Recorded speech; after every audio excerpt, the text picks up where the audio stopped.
Meeting. I'd like to call the meeting to order, and I'd ask the city clerk to please call the roll. All council members are present. Then would you stand with us to say the Pledge of Allegiance and remain standing after that for a moment of silence? And I'd like to ask our city manager, Doug Williford, to lead us in the Pledge of Allegiance. Please join me in our pledge. I pledge allegiance to the flag of the United States of America and to the republic for which it stands, one nation under God, indivisible, with liberty and justice for all.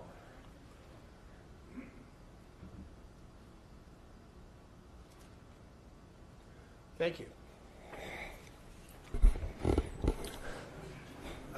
The city clerk posted orders of adjournment of the May 8th, 2018 meeting and the agenda of the May 22nd, 2018 meeting in accordance with state law and council authority successor agency to the redevelopment agency policy. Today we have several presentations. The first one is for America on Main Street. This is our sponsor recognition meeting. And I'd like to invite our Director of Recreation, Mr. Frank Carson, to tell us a little bit about America on Main Street. Thank you, Frank. Thank you, Mayor.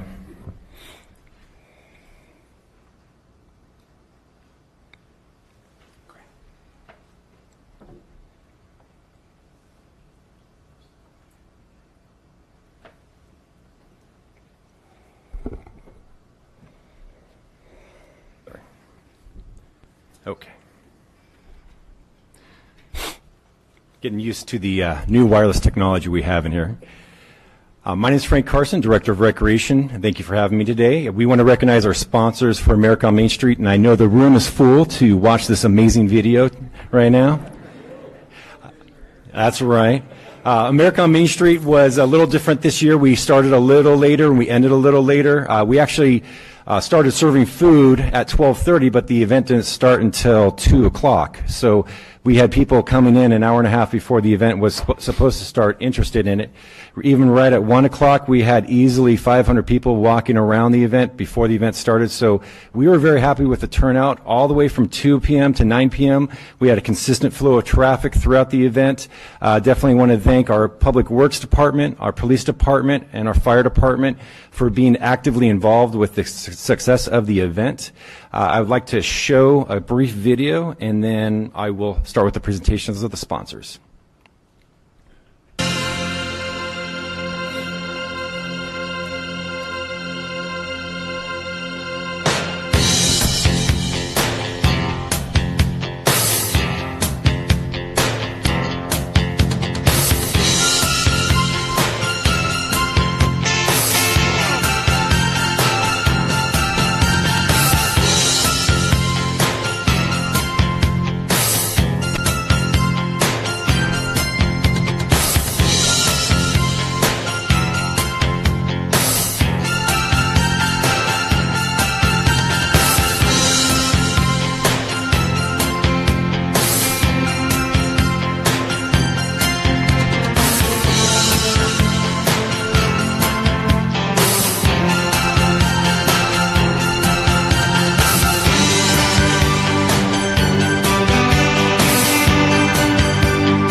Okay, thank you very much. What I'd like to do is call up some of our sponsors that were able to make it today. And first, I'd like to invite Kelly Corbett and Carl Ball from the Parkway Plaza as a premier sponsor. Without their support for all these years, we would not have many of our activities, and Parkway Plaza continues with their outstanding sponsorship, and they brought 4 food vendors with them this year, which was outstanding, so thank you very much for all of that. Please come Frank, on. I think we're going to come Oh, down. sorry, and sorry, Mayor. I jumped the gun here. Everybody in.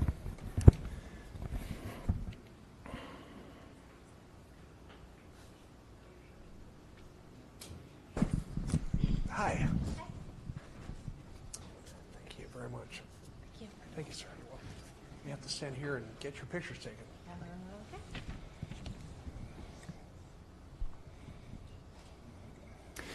Thank you very much. Mayor?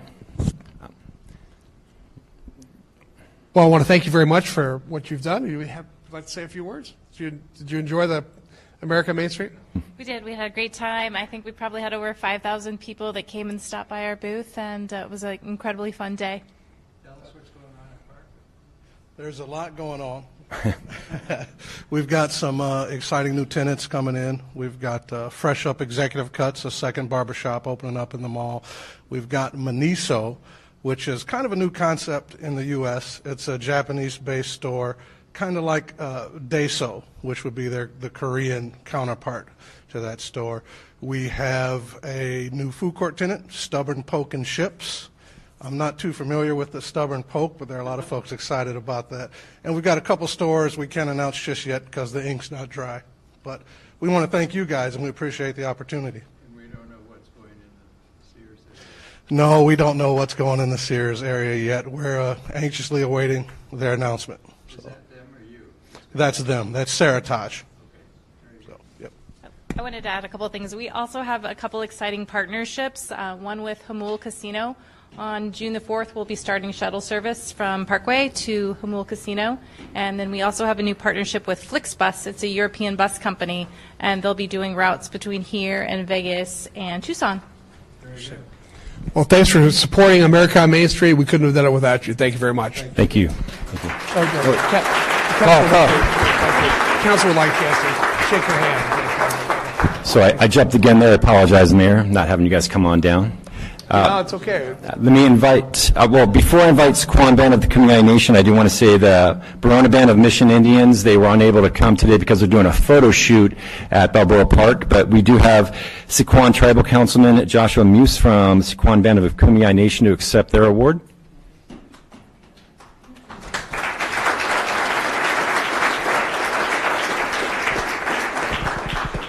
Awesome. Thank you. Thank you.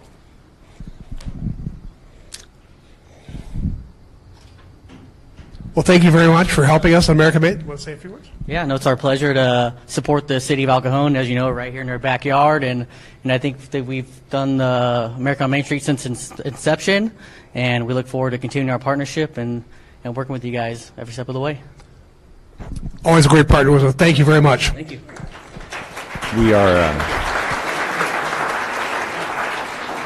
We are both very grateful to Barona and Sequan for their continued support. Over the past 5 years, they've given us over $50,000 of sponsorship for such a successful event, so thank you again. I'm going to invite Christine Costa from Waste Management to come on down.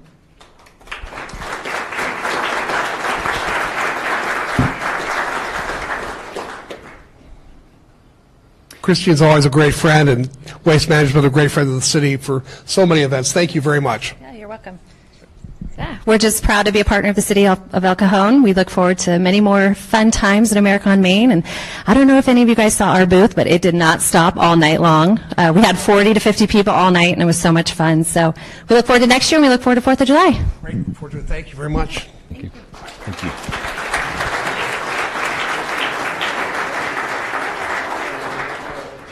I'm going to invite Kathy Zeman and Daryl Priest from the Downtown El Cajon Business Partners.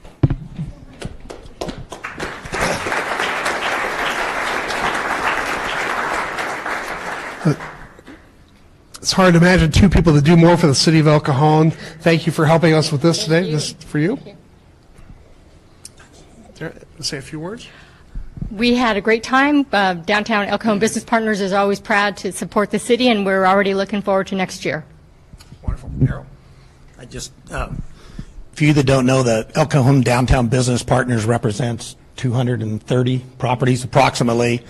And so we actually self-tax ourselves. We do the car shows, the concerts, and a lot of stuff. And it's been amazing partnership we've had with the city of El Cajon. I deal with a lot of different cities in the county, and no one works as well with their community as El Cajon does to partner up and make this a better city. So thank you. It's my honor to be part of this. Thanks, Darryl. Appreciate that. Everybody would like to say hi to you guys.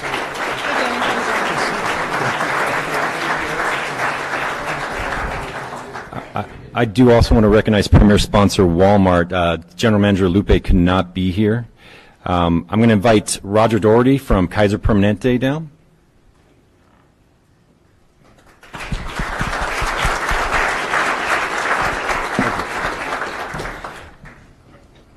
So Roger, this is for you. This is the third year Kaiser has been with us, and they brought their health clinic. This is the first year we actually found a really good spot for the health clinic, and it just meshed so well. So I think that's a permanent spot for years to come.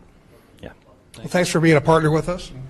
Very much appreciate it. Kaiser Permanente is proud to be a part of this event, and so glad to be able to bring the mobile health vehicle. If you didn't get to check it out, please come by next year and take a look. It's quite a fascinating vehicle there. Full clinic inside, everything to go. Okay, so we'll do that. Thank you very much.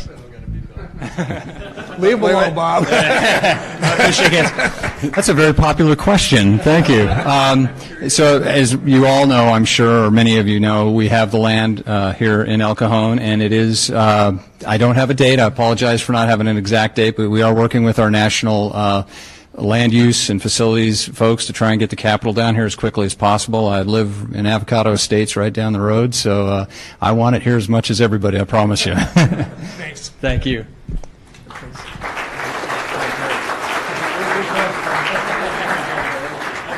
I'm going to invite Dr. Mitashiro from Cajon Valley School District to come up.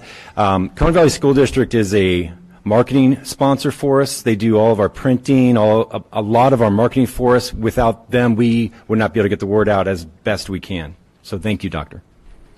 I got to tell you, Dr. Bashir is an innovative and excellent superintendent. We're so happy to have him, and he was my partner in being dunked the other day, so that was fun. And the kids were really going after you. And likewise, Mr. Mayor. No, it's a great privilege to serve this great community alongside you, and Frank, congratulations and team on an amazing event. Thank you very much. Thank you, sir.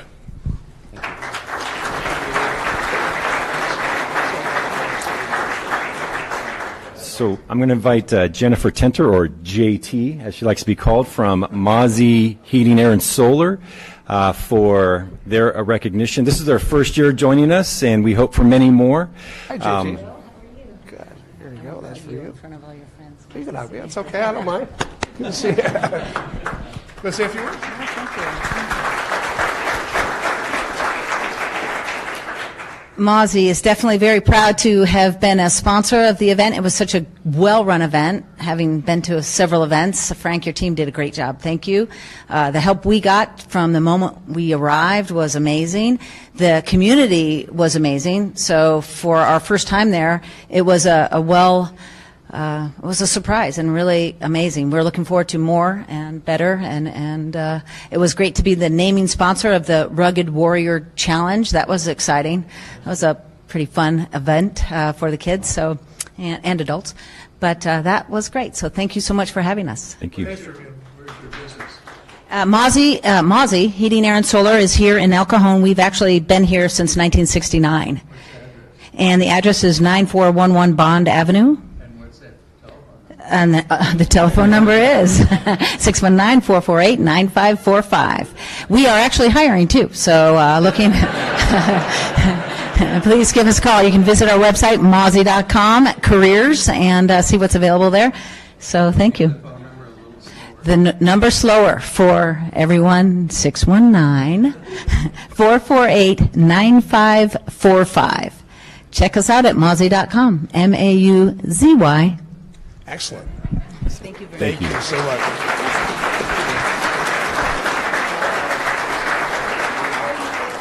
I do want to recognize two sponsors that could not be here. Both Cox Communications and SDG&E were unable to come, but they've been a sponsor since the beginning of the event start time, so they've definitely been an integral part to our success. Let me invite Greg and Gary Kaminsky from Honda of El Cajon and Toyota of El Cajon. So they not only gave us a sponsor in terms of revenue dollars, but they also donated a display vehicle with the thermometer inside so we could demonstrate the heat inside the vehicle and how hot it gets. So thank you very much for all of your generosity.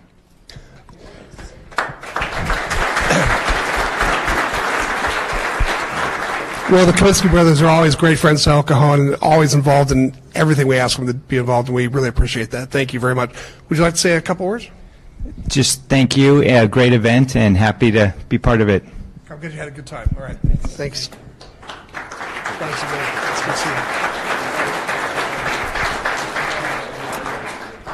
you. Let me invite Dan Newland from Banner Bank to come down.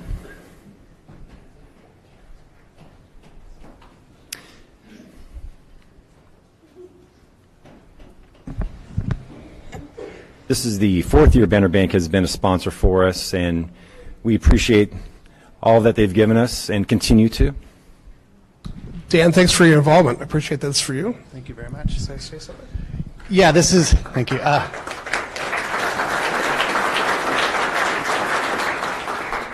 This is Banner's fourth year, and it's always great to support the community and El Cajon, so we look forward to many more years to come. Great. Glad you're here. Thanks. So we have one more sponsor. I don't see them from the Courtyard by Marriott, but they did also sponsor the event and helped us a lot with the petting zoo. So that concludes my presentation. I know Monica has another one following up after me. Thank you, Frank. And by the way, Frank, excellent job on America on Main Street. Frank,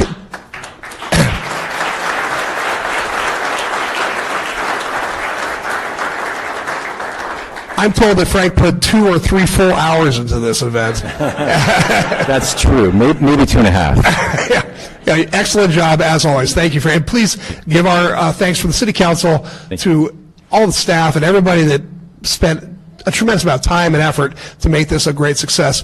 And I want to brag just a little bit about why this is important. This is a community building event that gives a chance for a lot of people that can't afford to go to the fair, a chance to come and have a great fair type day, ride all the rides and do the jumpies and the petty zoo and great food and booths and music. And Frank takes care of every little detail of this with his staff, and we thank you so much. It's definitely staff driven. I'm just the face.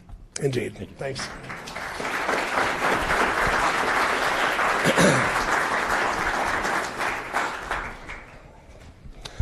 If I could jump in real quick, if I could ask all the sponsors to get a sponsor photo outside, I'd appreciate it.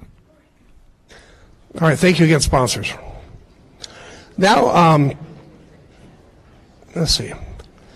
Next, we have a presentation for the America on Main Street poster winner. Monica? Thank you. Do you have the posters? Yes, I do. Thank you, Mayor and Council. Well, prior to the America on Main Street event, I speak to 5th grade students in the Cajon Valley School District, so we are supported by our superintendent, David Mirashiro, so we thank him for his support, to allow us to talk to 5th grade students in a poster contest that we did. It's in the 5th grade level that they study history, so we thought this would be perfect for America on Main Street to tie in, and they draw something that results from the theme of this event. So this year, the theme was a salute to heroes.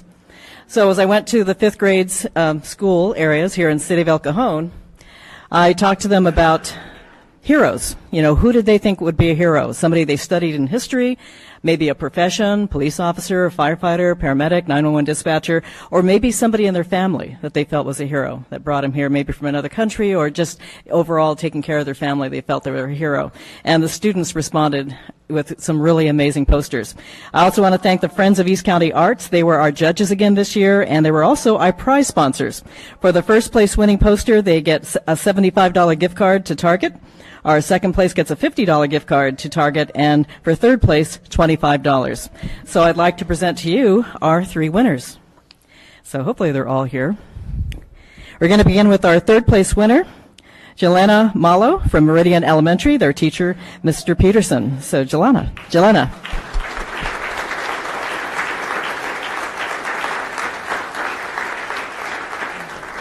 Hi. How you doing? Where's your teacher? Okay. Here, this is different for you. This is your poster. All right, everybody's seen this. Can you tell us? Here, take the microphone. You're a celebrity now. So, tell us a little bit about your poster. What I did here is that the violin stands for people that can play instruments can do whatever they want and they can be their own hero. And for other people, the U.S. flag because people in the USA help us. And the U.S. military because they sacrificed themselves for our country. And the angels on the top corners because some people have angels besides them to hold every day, all the time. And tell everybody your name again. Jelena Malo. And tell me your grade and where you go to school. I'm in 5th grade. My school is Meridian Elementary. Okay. And you have any family members here or friends?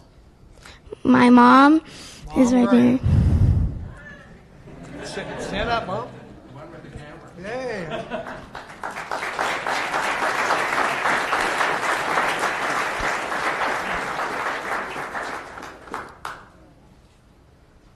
Hi. Congratulations. Thank you so much. That's great. Okay, well, the council would like to meet you. So if you could come by and shake everybody's hand. Thank you again. You I'm too. sorry. Thank you. Thank you. Yeah, we'll do. Thank you so much. Let they get through, we'll do that. We'll do it all together. How about?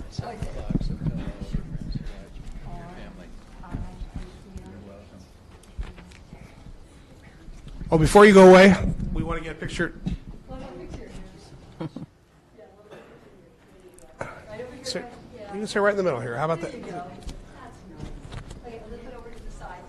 Mom, you want to come in? Come on in. You hold your. There you go. Okay. There you go, right there. Perfect.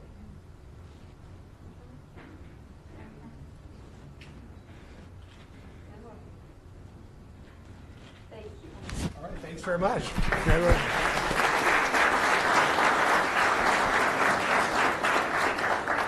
As a matter of fact, it just so happened all three winners came from Meridian Elementary.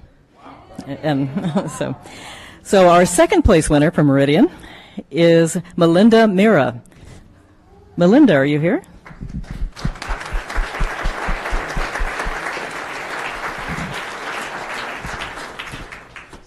Okay, thank you. Hi, Melinda. This is for you. And this, I'll hold this. Will you tell us about your poster here? I drew a flag to represent that anyone in America could be a hero. And I also put down a mom because they take care of you, and so does your dad. And police because they make sure that everything is going right. And doctors because they help us get well when we're sick. And a carer because they care for people when they're not doing well. And firefighters because when there's a big fire going around, a firefighter can help stop it. And I also put down the Army because they sacrifice their lives for the U.S. And I also put down dogs because a dog could help blind people get around. I love that, yeah.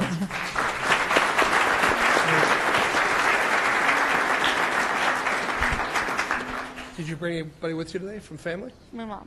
Yes. Where's Mom? Mom, they're taking a picture. Come on down, Mom.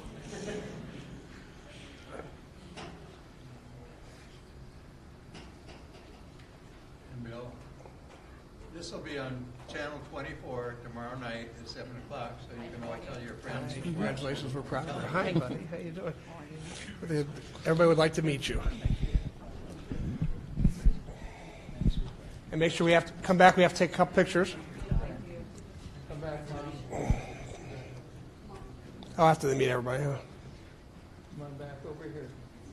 Got to have the photos session. I'm going to let you hold this, okay? All right, we have to take some pictures. And he'll be on television tomorrow night.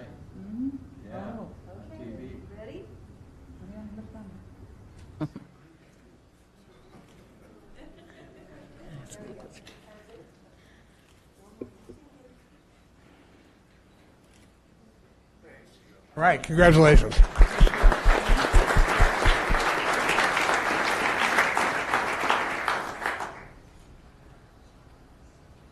And now our first place winner, also from Meridian, and that is McKenna Whiteside.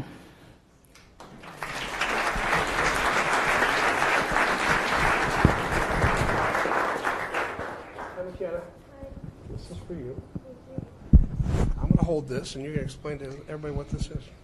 This is my dad, and I drew him because he's my hero. And over here on the right-hand side is what my dad likes, and then over on the left-hand side is what my dad works for now. And I think I did half of it because I think my dad would really like it, and he's my hero because I love him so much, and I think that he would really, really like this. Is your dad here? No, he's working. Oh, As you look at the poster, he was a Marine in the military, and now he works for the DHS, Department of Homeland Security. Yeah. Oh, tell him thank you for us. You're welcome. Is your mom here? Yes, she's over there. Mom, where are you? Come on down. How does it feel to get first place? Awesome. You're the best in the entire city. Yeah. Hi.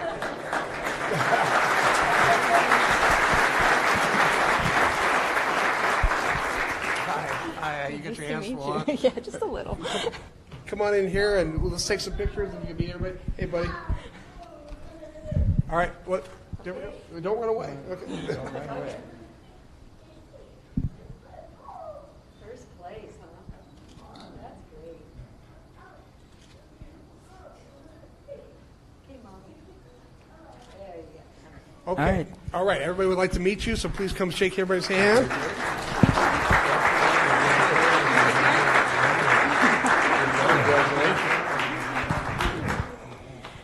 And that will complete our presentation on the poster winners. Nicely done.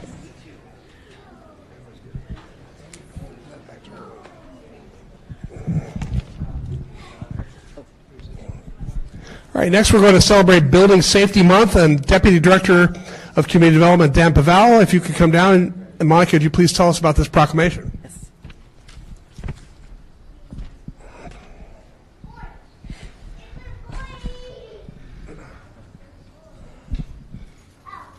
This is a proclamation for National Public Works Week.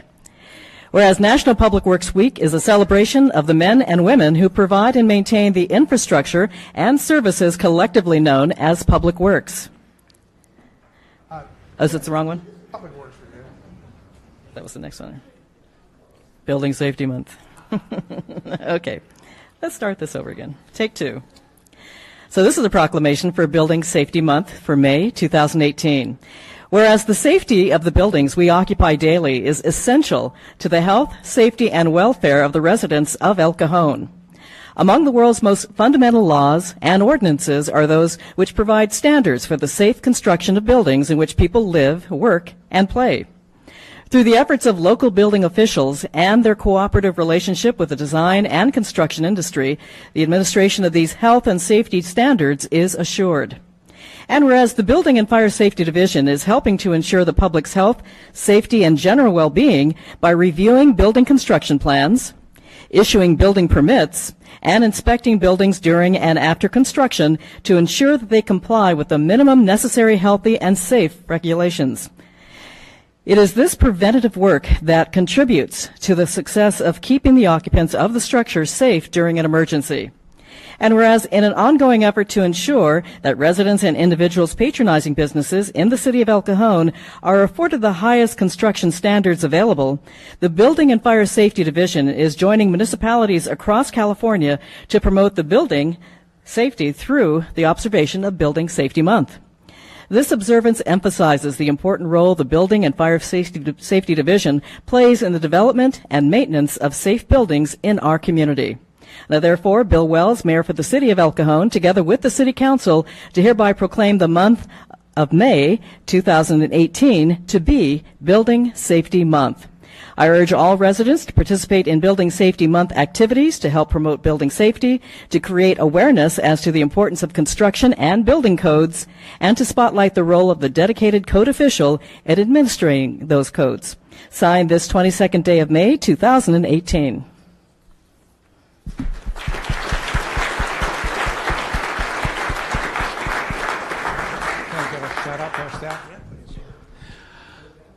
Okay.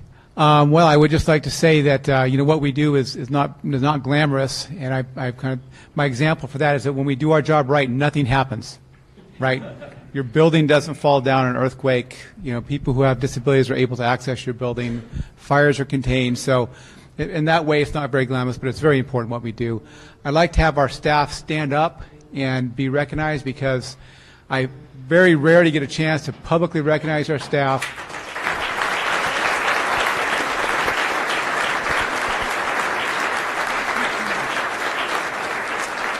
They are just awesome in an environment of increasingly regulated regulations.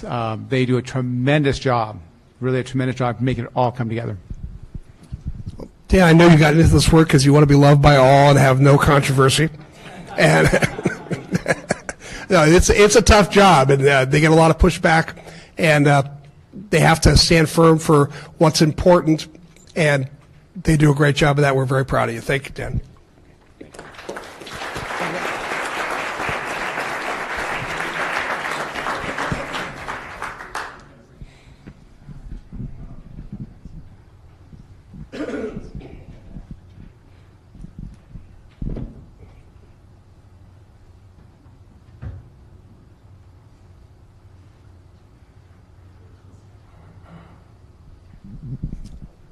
Okay, thank you. One more. Go ahead. And this is National Public Works Week. Yes.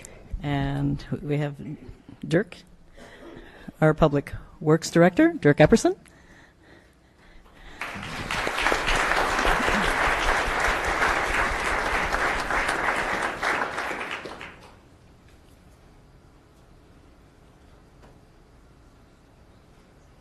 This is the proclamation for National Public Works Week, May 20th through the 26th, 2018. Whereas National Public Works Week is a celebration of the men and women who provide and maintain the infrastructure and services collectively known as public works. Public works services provided in our community are an integral part of our residents' everyday lives.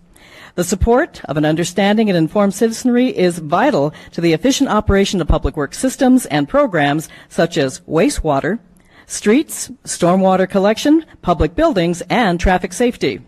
And whereas instituted as a public education campaign in 1960 by President John F. Kennedy, National Public Works Week is an annual reminder of the many ways public works contribute to our quality of life. The health, safety, and comfort of this community greatly depend on these facilities and services.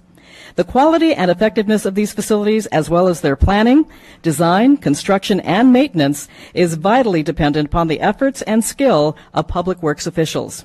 And whereas this week seeks to enhance the prestige of the often unsung heroes of municipalities, the professionals who serve the public good every day with quiet dedication. In observance of this year's theme, The Power of Public Works, the City Council acknowledges and celebrates the impact the many facets of public works have on modern civilization. From providing clean water to disposing of solid waste to building roads and bridges or planning for and implementing mass transit to removing snow on roadways or devising emergency management strategies to meet natural or man-made disasters, public works services determine a society's quality of life. Now, therefore, Bill Wells, Mayor for the City of El Cajon, together with the City Council, do hereby proclaim the week of the 20th through the 26th, 2018, to be National Public Works Week in the City of El Cajon. We further call upon all residents and civic organizations to recognize the vital contributions public works professionals make every day to communities all across North America, and to celebrate their quiet dedication and indispensable influence on our way of life. Signed this 22nd day of May, 2018.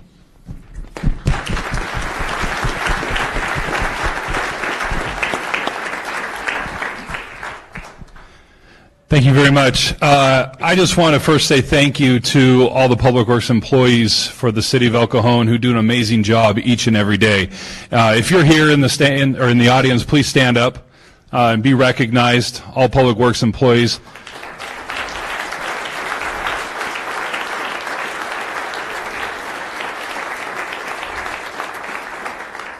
Thank you. And this is only a fraction of them. There's approximately 100 of us in the department. They work hard each and every day. Every time you flush your toilet, we're there to make sure it goes somewhere. Every time you drive on the street, we're there to make sure that you can drive down the road. And every time you go through a traffic signal, we're there to make sure it keeps turning green for you. So we're really excited. I'm happy to have my deputy directors here, Yasmin Ariano over engineering and Dennis Davies over operations. They do a fantastic job. We have a saying in our departments, be relentless in achieving greatness. And these folks, they do that each and every day. They are relentless in achieving greatness. And I'm so proud of them, and thank you for all the hard work that they do.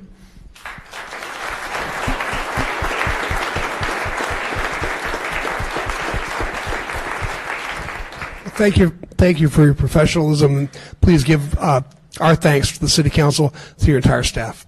Thank you.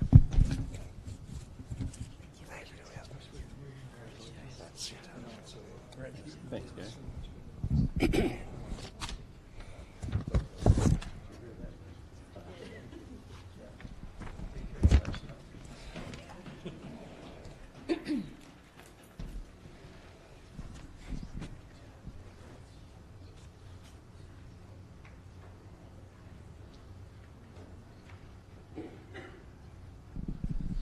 All right, well, ladies and gentlemen, we are, as they say in boxing, at the main event.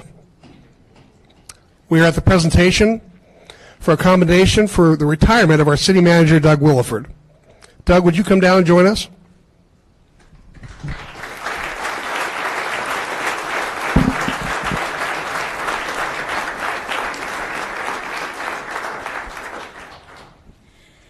This is a commendation honoring Douglas Williford, city manager. Whereas Douglas Williford returned to the city of El Cajon in March of 2012 with a wealth of experience and knowledge. His first job with El Cajon was as a planning technician fresh out of college in the early 1980s. Armed with 24 years of experience in Santee that included deputy city manager and development services director, and a combined 6 years with the city of Irvine and the Southern California Association of Governments, Doug was ready to assume the top leadership role in East County's largest city. As an accomplished planning professional, Doug had a good idea what projects would be a driving force for the city of El Cajon, and he proceeded to fulfill that goal.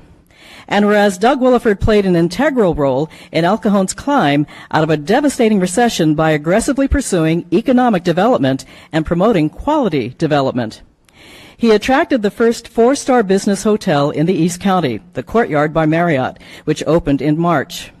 He successfully negotiated the addition of Mercedes-Benz and Jaguar Land Rover and the expansion of BMW of El Cajon and Toyota Honda of El Cajon, putting El Cajon in the forefront of new car purchases. Doug also recognized the value the long-shuttered East County Performing Arts Center could add to this community and set forth about securing a management agreement with Live Nation, the premier world-class live entertainment agency. Fox Factory relocated to the city of El Cajon, and Taylor Guitars expanded its operations during Doug's tenure. And whereas Doug has been a long-been member of the American Planning Association and the American Institute of Certified Planners, as well as the City County Managers Association and the International City Management Association. He has also been a board member for the Boys and Girls Club of East County and a Rotarian.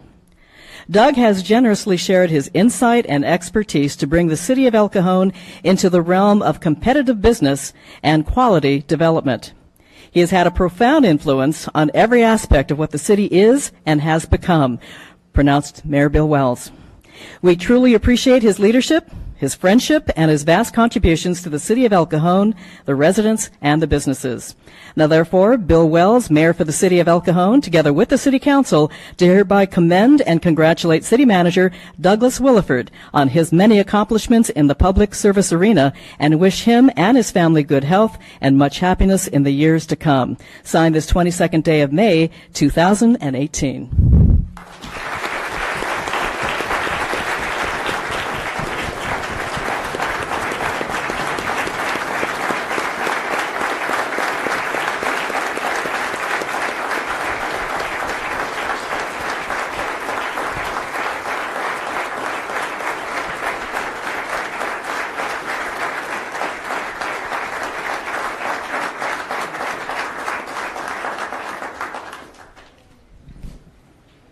So upon hearing about today's commendation, several people requested the opportunity to say a few words, and I'd like to invite some of them up. From Diane Jacobs' office, Tori Floyd is here.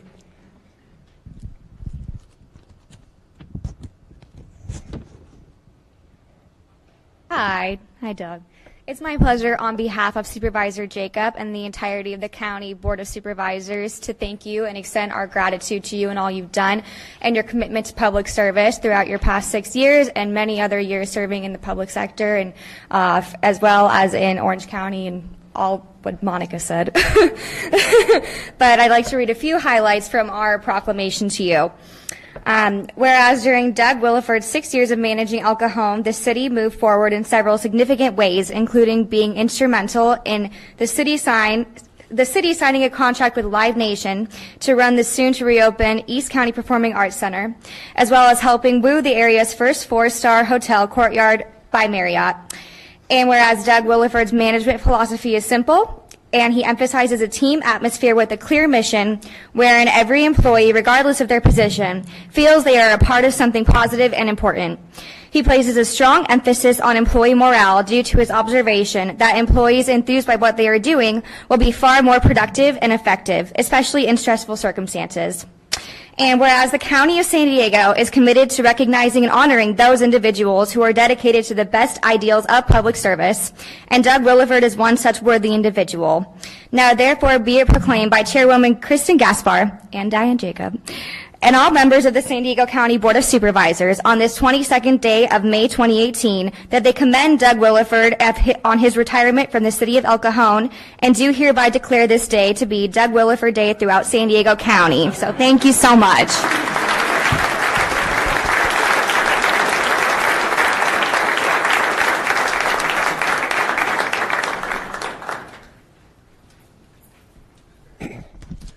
Is it a customer to bring me a present on Doug Williford Day?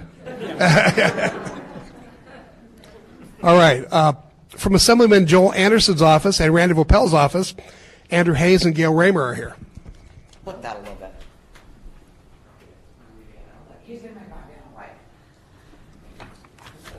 Although I'm here in a professional capacity, Doug and I go back a little bit further to a little project that's called Finita, back when he was the city manager of Santee, so I've known Doug for quite a few years. We've gone over your accolades and your accomplishments, but I want to just kind of say on a personal note, when I had a question about how state legislature was going to affect what you're trying to do here at the city level, you're always very responsive, very informative, and just really, really quick to answer me. So that was always very much appreciated. Got that, Graham? Just saying. Okay, so whereas Doug Williford is an exceptional example of a city manager and public servant, we're going to go to the next page because this is like 4 pages of stuff and you guys have heard a lot of it. And he has made a significant difference in the city of El Cajon and the city of Santee and in the lives of its people, and he has taken to heart his responsibility to serve the public. Now, therefore, be resolved by Senator Joel Anderson and Assemblymember Randy Vopel that Douglas Williford be commended for his exemplary record of service to the city of El Cajon and to the people of San Diego County and to the state of California, and conveyed best wishes in the years ahead for continued success.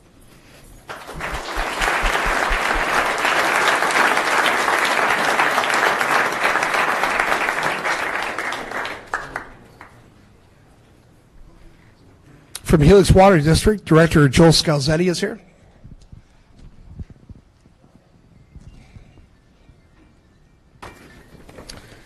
Honorable Mayor and Council Member and staff, my name is Joel Scalzetti. I'm here today representing Helix Water District as a member of the Board of Directors. On behalf of the Board and all of our employees, I want to express our appreciation to Doug Williford for his many years of public service and congratulate him on his retirement. Doug has always been encouraging and promoted a collaborative relationship between the agencies, and Helix worked closely with Doug and city staff in order to provide safe, reliable drinking water for the citizens of El Cajon. His goal, and ours too, was to provide the residents of El Cajon a high level of customer service and a cost-effective government. We appreciate Doug's support and partnership, And I want to acknowledge that his leadership and his accomplishments continue to serve the city for many years to come. We wish him and his family the best retirement, all the best, and we look forward to continuing a great working relationship with the new city manager, Graham Mitchell. Thank you so much. Good job.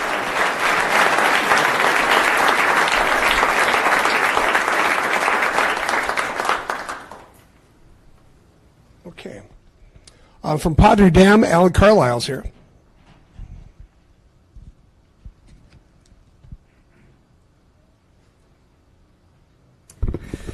Mayor, council members, Doug, just want to quickly say congratulations that on behalf of Padre Dam Municipal Water District, we want to wish you the very best in this next chapter of your life. And as a recovering planner, we assume that you have everything mapped out in your retirement, everything in detail. You're ready to go. Okay, good. We want to acknowledge the profound impact that you have had on Santee specifically. Just an amazing impact on the development and how that town has formed. So on a professional note, I want to thank you, but also on a personal note, because I've chosen to raise my family there, and we benefit from your excellent planning, and we thank you for that. Why I'm really here is because many of you may not know, but Doug is a published author. And in 2005, he wrote a book, The 25th Anniversary Celebration of the City of Santee. And although I don't recognize the person in the book any longer, I would like your signature before you ride off into the sunset.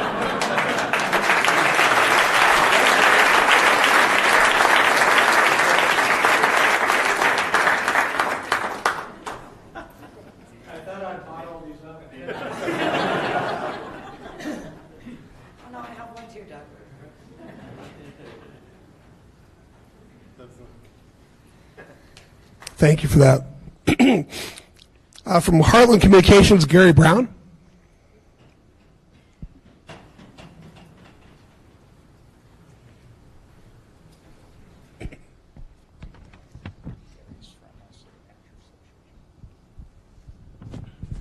Mayor, Council. My name's Tim Isbell. I'm Chair of the Board of Chiefs for Heartland Communications. Doug sits on a management advisory committee for the Communication Center. And he is the longest sitting city manager on that committee, and we wanted to take this opportunity to express our appreciation for all the guidance and support throughout the years you've shown Heartland Communications with a plaque, and we have a Heartland's Communication tote that you can use in retirement as well. So thank you very much.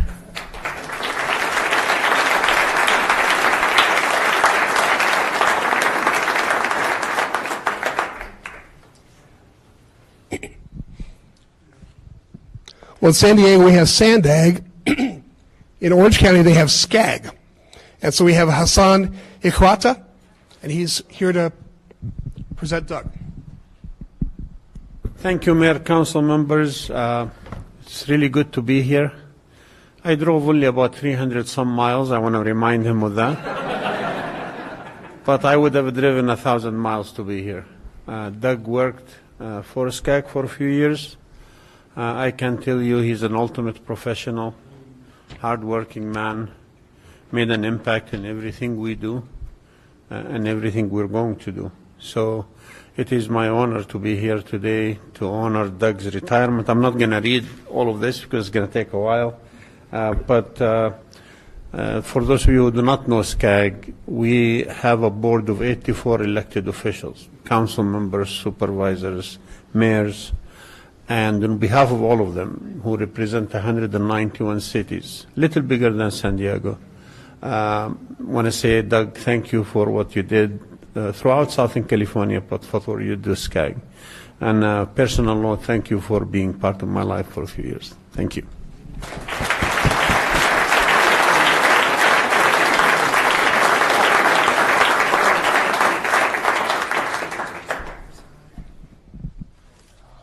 By the way, just a correction, I said Gary Brown was from Heartland, but Gary Brown is actually from the City Managers Association. Thank you, Gary. Kevin Miller is here from Foothills Church. He'd like to say. Oh, I'm sorry. Kevin, can you wait just 1 second? Yes, I I know you're excited. See how I took my mistake and put it on Kevin?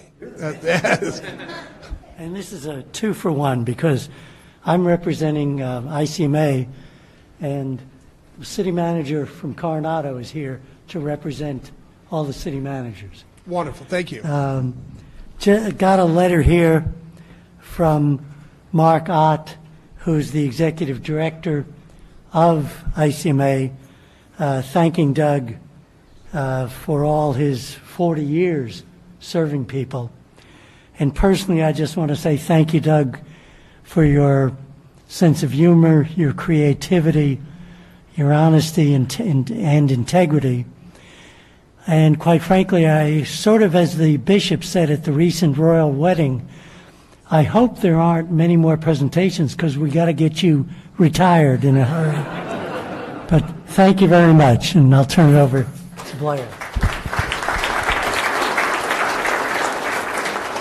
Mayor and members of the City Council, I just first of all want to thank you for embracing the idea that professional management contributes to good government. And to Doug, I just want to say, in addition to your technical expertise and your knowledge, also thank you for your moral and ethical leadership as well. Thank you.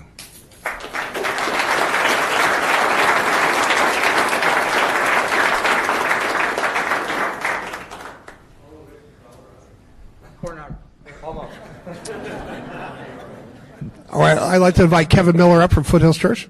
No, wait, not now. Okay, come on. Really, you're going through with this. I thought we had a deal. I thought we were retiring together. You never signed that one, did you? Okay, well, I want to let you know, first off, I think you may have redeemed yourself for all those years at Santee that you beat the tar out of El Cajon. I think you finally redeemed yourself for that. And as I told Bill earlier, good hire. Nicely done. And I think we've been in good hands for a long time, and we look forward to the good hands that you're putting us into. I just want to tell you, David and I were talking earlier about the speed of trust and how you can accomplish so many things when you know what somebody's agenda is and the purity of their agenda, when you understand their capacity and the hugeness of their capacity. And I don't know if anybody can speak for the entire faith-based community, but we really appreciate what you have done personally. You had vision, you executed it, you ran the race well, and you did a job well done. And we really appreciate it. The ripples of what you've done are going to continue to go on for a long, long time. Thank you, Doug.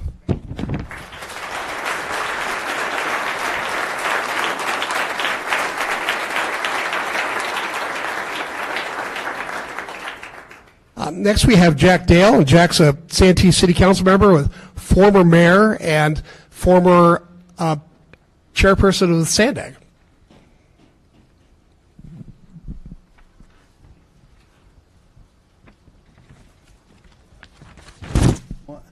Actually, I'm retired. I'm totally retired. I'm not on the city council. I'm not the mayor. I'm not anything, Mr. Mayor.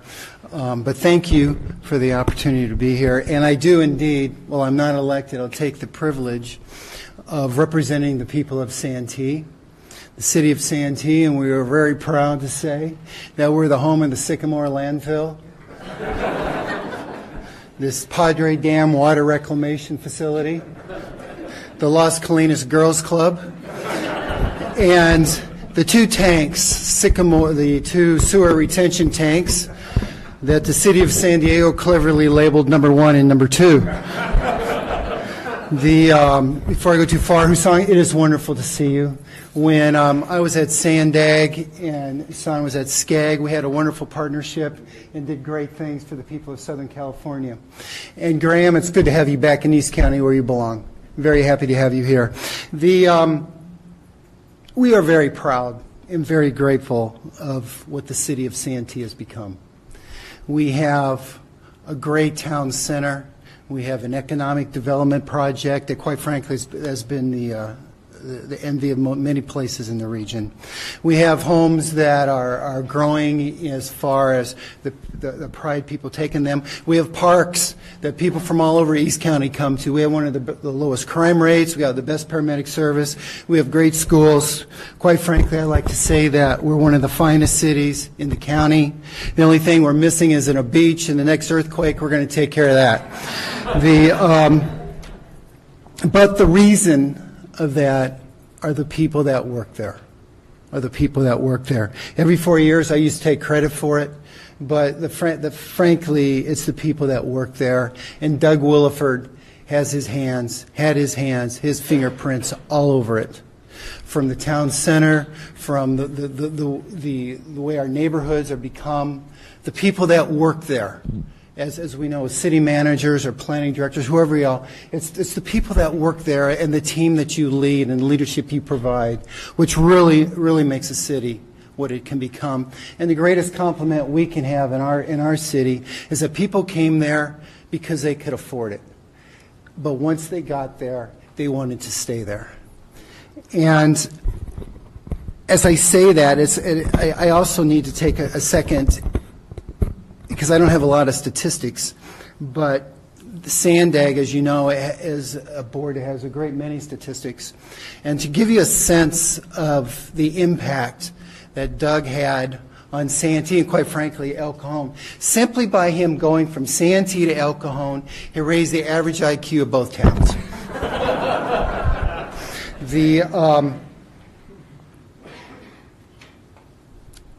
When you're the mayor, or a congressman, or a city manager, or you work for the city manager's team, or you're the intern that's just getting started, you realize it is a privilege to do public service.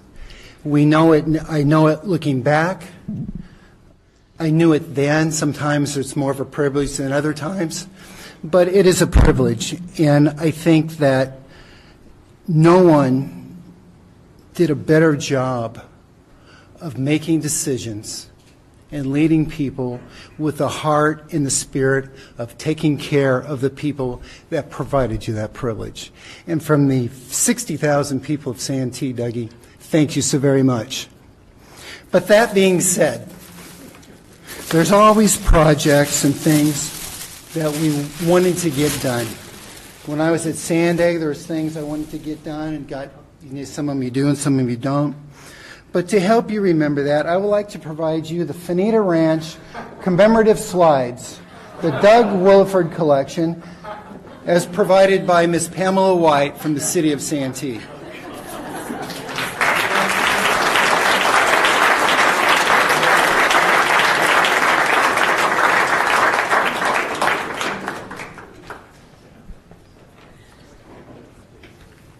Thank you, Jack. Excellent as always. And then from the East County Chamber, the president, Eric Lund.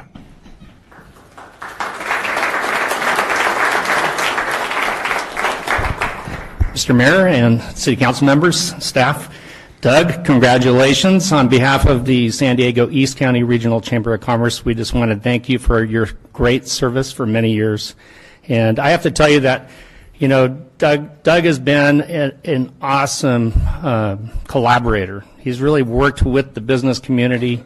He's really not only helped the business community, but also helped the entire community in many ways, from the liquor ordinance that we worked together on. And you worked with the chamber, and we helped, I think, make a better ordinance as a result.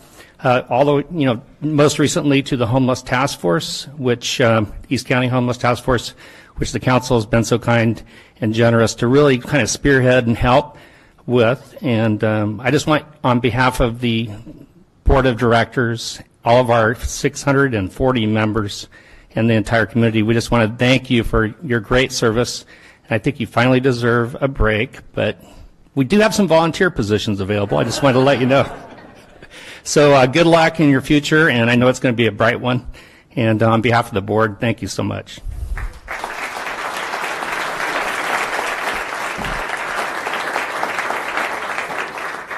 Doug, I'll just take just a couple of seconds to say one of the great marks of a leader is who you choose to be part of your team.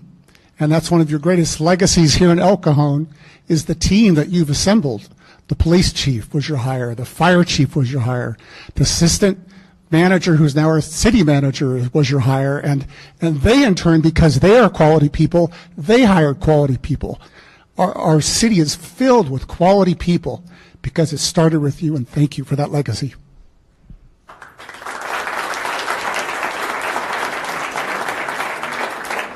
I would put a ditto to that, and I've been on the council longer than anybody else.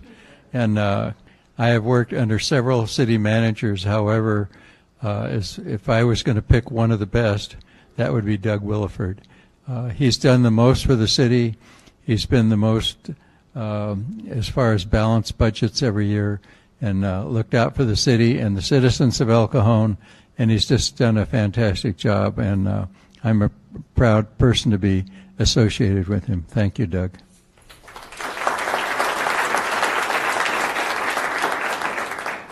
This city is so much better because of Doug Williford, and it affects each and every citizen.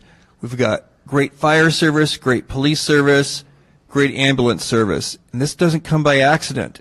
This is something that Doug set out to do, and when you drive down the street, you can drive down Main Street, and it's so much better than it was years ago, and Doug played a huge part in this. In my opinion, he's the best city manager in the state of California, and he's just a really nice guy that cares about people, the people of El Cajon and his employees, every person in this room. So we're going to miss you a lot, Doug.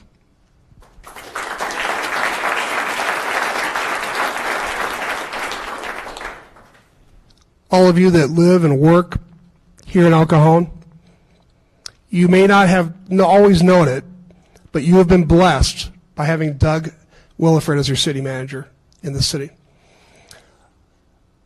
Very intelligent man, very dedicated man, but he's got a good heart, even more importantly, and he fought for you every day that he was here. Every day that he was here, he didn't care about himself. He put your needs first.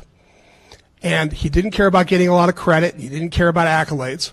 But he wanted to see El Cajon improve. And we all did it as a team. All of us did it as a team. He knew that. But over the years, we've seen a buzz about what El Cajon has become, what El Cajon is in the process of becoming. And you should never forget that Doug Williford was a massively integral part of making that happen. And things will be happening into the future that Doug will have his fingerprints on for years to come. When I started being the mayor of the city, I tried to kind of imagine what it would be like, and I really didn't know. I assumed it would be a lot of ribbon cuttings and things that seemed light and happy, very positive things, talking to kids at schools. And in the back of your mind, you know that there could be some serious things that could happen, but it's not going to happen in El Cajon. It's a small little town. What could happen, right? Over the last 4 or 5 years, El Cajon has been in the national and international spotlight several times. And sometimes those situations were very difficult and very concerning to those of us involved. I want to tell you that Doug kept his cool through every difficult situation. He was tough, he was judicious, he was smart, he worked with everybody, and he always gave good and wise counsel. And we are tremendously better as a result. So many things that could have happened that didn't happen because of Doug's calm, cool head and smart decisions. So I want to thank you, Doug, as a friend and really as a brother in arms. I see you that way, and I will always remember our times together fondly, and I thank you very much.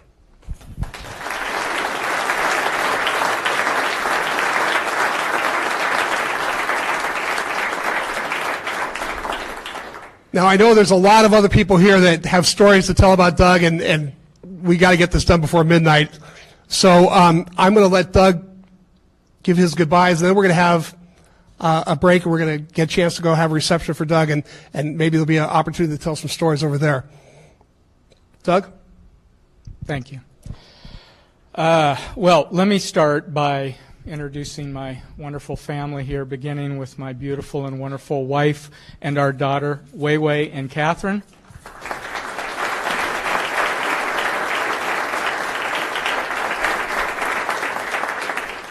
And my beautiful daughter, Amanda. And my beautiful stepdaughter, Ching Ching, and her boyfriend, Ernesto.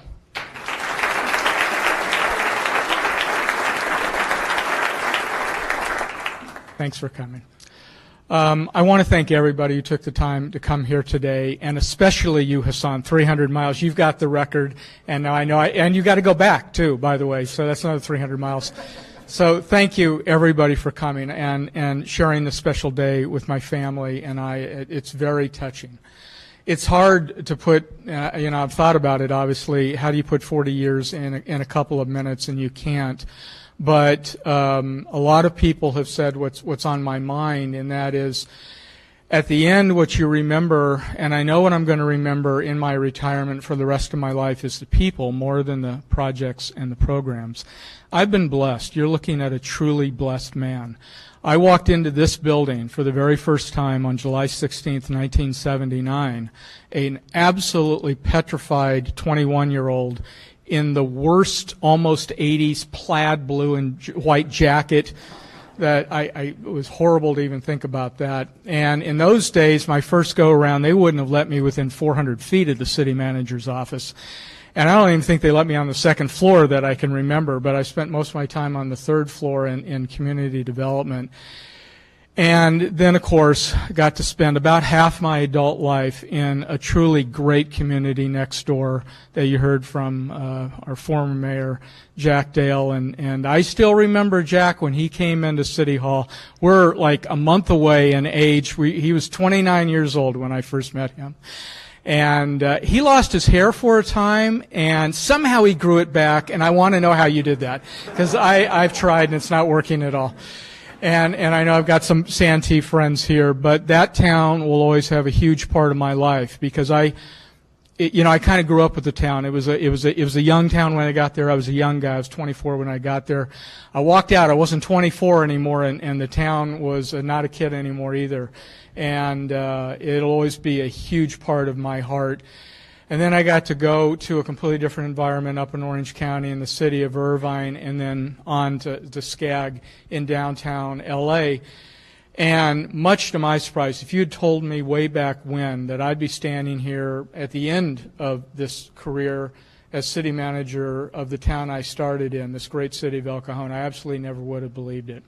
So I want to say thank you to all of our employees that are here today that I'm going to see at the reception. The El Cajon employee group is absolutely incredible. It's really been the best thing. Our executive staff, you've seen it, some of our executive staff talk today, Dirk, Dan, and Frank, and a great successor. And I'm so thankful that you agreed to come here, Graham, and I'm thankful for of course, the City Council that's been so great to work with.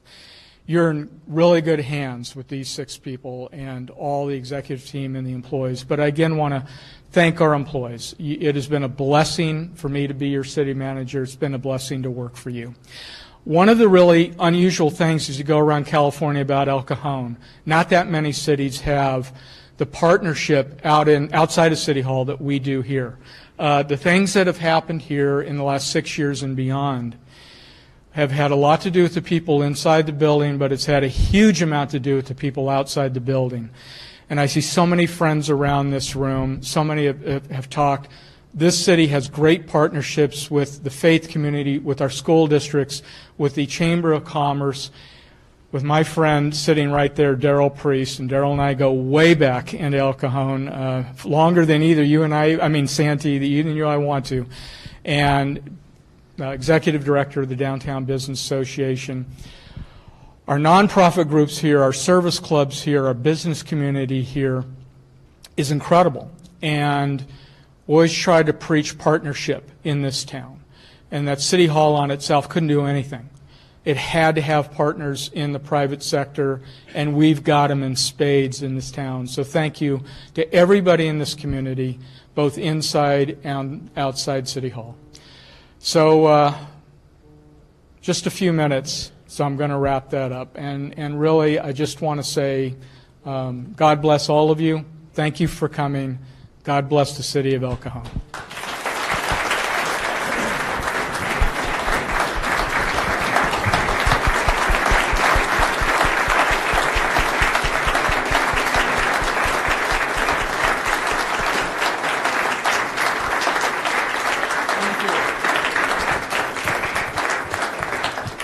Ladies and gentlemen, we're going to call a 30-minute recess, so we're going to go to City Hall, have some refreshments, and celebrate Doug a little bit more.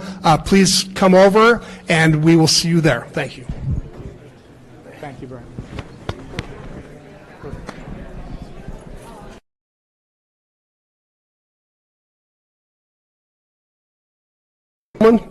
It's kind of hard to come back to work after a moment like that, saying goodbye to Doug and all that good food. But duty calls, we should continue. So let me ask staff if you have any agenda changes. Mr. Mayor, no changes to the agenda. How about council? Bob? Item number 12, just to talk about the issue. Yeah, we can do that when we get. So that brings us to consent items. Consent items are routine matters enacted by one motion. According to the recommendation listed below, with the concurrence of the City Council, a council member or person in attendance may request discussion of a consent item at this time. Council members, besides Bob, do you wish to pull any consent items? Bob's going to pull consent item number 12. Staff, do you wish to pull any consent items? No. Angela, any speakers? We have one speaker for item 14. All right, then let's start with the speaker for item 14. Laura Lee Olanik. Hi, Laura Lee. Hi, good afternoon. Laura Lee Olanik today representing San Diego Project Heartbeat. We are a countywide public access AED CPR program based out of San Diego Fire Rescue Department and AMR Ambulance. We provide AED support and program management for the city of El Cajon as well as the county of San Diego. So I'm very excited to be here today to talk about a recent AED donation that we have received. We were able to write a grant to get an AED, the first AED that will be placed on one of the El Cajon police officer vehicles. It was about maybe 3-4 years ago now even. Now Sergeant Eric Thornton from El Cajon PD, we met and came to me and said, hey, I really want to get these AEDs out there. We're seeing these cardiac arrests happen in the field. A lot of times we get there before fire. I'd like to get them. So we've been working together. It's been hard to identify funding, but we were finally able to get a grant to at least start the one AED. So why have these devices? Why give them to the law enforcement officers? Well, with sudden cardiac arrest, when somebody collapses and their heart stops beating and they stop getting oxygen to their brain, they only have minutes to survive. And in many instances, the police officer arrives on the scene prior to the paramedics and the firefighters getting there. So research is showing that we get great increase in the chance of viability of survival for this patient when law enforcement officers are given AEDs. And just to give you an example, we work with many organizations, law enforcement agencies throughout the county. When one of our first departments came on, San Diego Harbor Police came on, their first year, their survival rate from out-of-hospital cardiac arrest went from 8%, roughly about the county average, to 75%. So dramatic increases in survival for these, for law enforcement. In addition, they protect the officers themselves and the people who they work around. So this AED was donated by an organization called SECO, the county of San Diego. It's their San Diego County Employees Charitable Organization. The County of San Diego employees donate funds and have this nonprofit organization that gives all different types of grants. So we were able to write that grant. They wrote the grant for the first one. This is one of the state-of-the-art AEDs. They're easy to use. The officers have all been trained in them. You already have them throughout your facilities. The officers already have them in the station, and then they're all throughout the courthouse, and the courthouse sheriffs and employees have used them. So we have helped place the first one. This one in particular has an extra feature. It's bilingual in English and in Spanish, so they're really made to be user-friendly. So we'd like to, on behalf of Project Heartbeat, thank you for your involvement. We'd like to offer at some point, if you want us to do some certification or some training for staff and for council, we'd certainly be happy to set that up. And then as a call to action, we'd like to ask for your support and going ahead and outfitting the rest of the 10 to 12 officer vehicles that need these devices. Thank you. Hold on a second. So I have some questions. Any questions? Yes. I have my own. Oh, great. He brought his with him. So some people do have implantable devices. These are for the general public, and you don't have to be a responder to use them. They're made for everyone in this room can grab it and use it if they need it. So for us to be outfitted properly, how many of these would we have to buy? Maybe the chief can, in terms of, we want one on each of the patrol cars, so I believe that's about 10 to 12 to start with. Is that right, chief? Yes. And how much do they cost? Roughly about $1,500 each. Okay. And are any grant situations or? Project Heartbeat, we do have assistance for nonprofit organizations. It's about a 25% grant towards the cost of the AED. So we can work with that. And if you buy them at once, the manufacturer often will work on pricing. Actually, I think this is extremely important. I had a heart attack, and the first person on scene was a police officer. Yes.